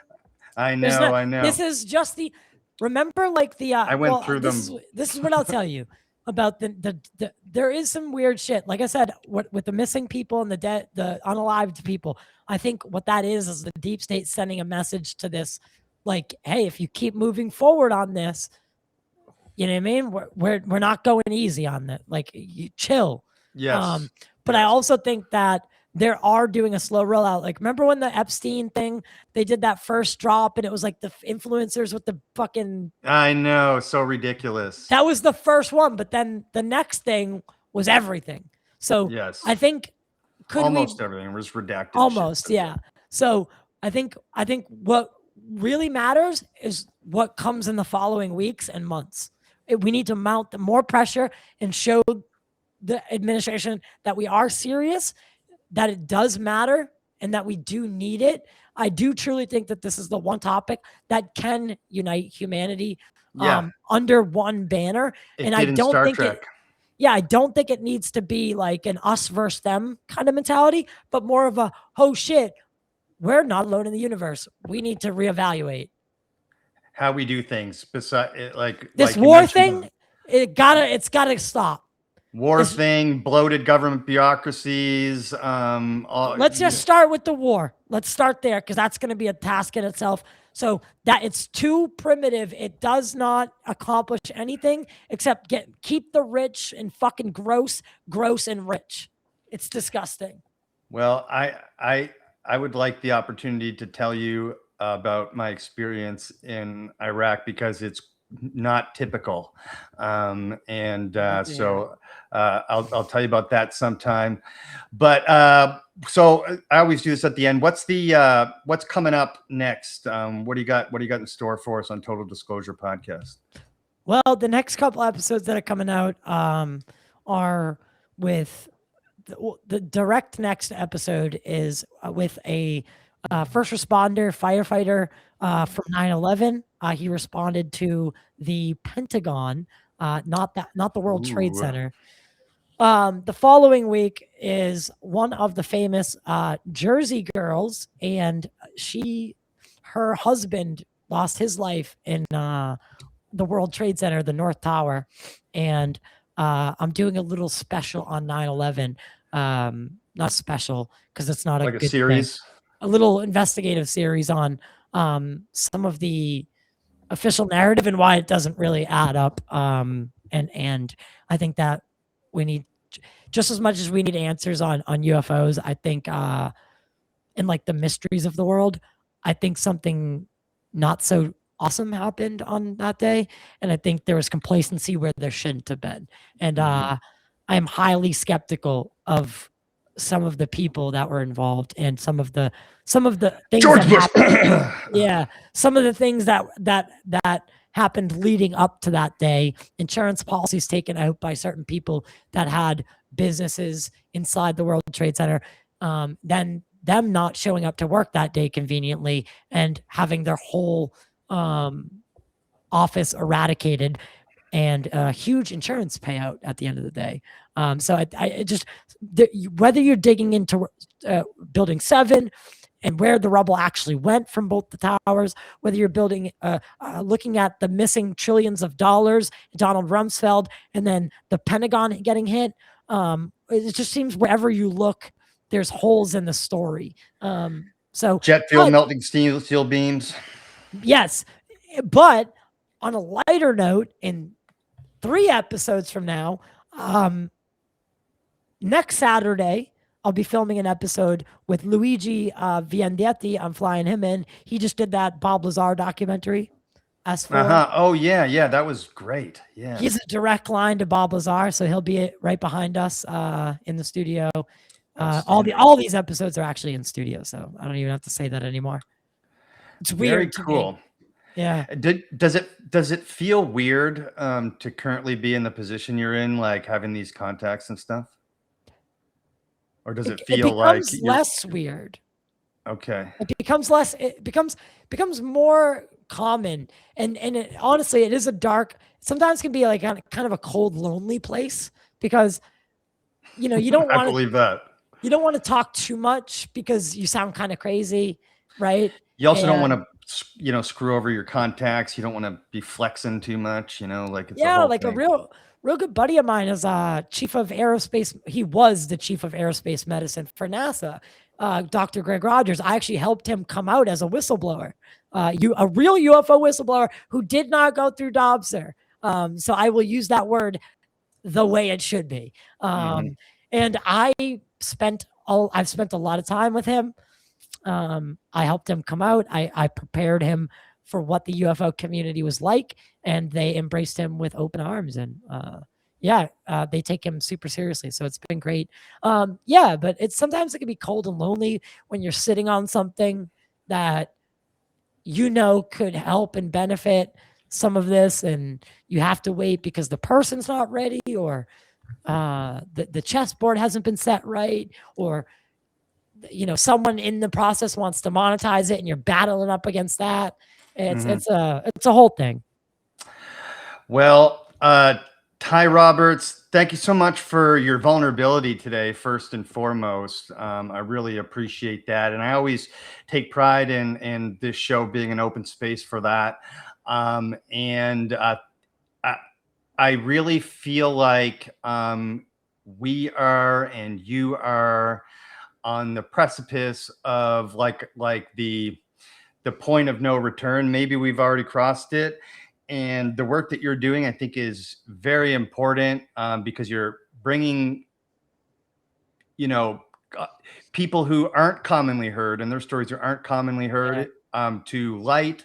That's my and favorite you're part. connecting people and helping whistleblowers share their story. And I just want to thank you for that. And thank you again so much for joining the Multiverse. Megan, did you have any final words for Ty here? You took the words out of my mouth. I was going to say thank you for your vulnerability and sharing everything about your relationship with your mother, and some really heartfelt stories and some really difficult stories to tell, I'm sure. And I just really appreciate that. Thank you. Yeah. So her ashes and her picture are mounted, and they're the highest thing in the room or in the building, so that she's right up there. I can't show you, but she's always looking down. I've brought her into the halls of Congress. I've brought her into places that, when I was going through my drinking and all that, I think a lot of people wrote me off for a while. I wrote myself off for a while. But, that's what I'm preaching, if you will. If there's a moral to my story, it's so that you don't have to be a statistic. People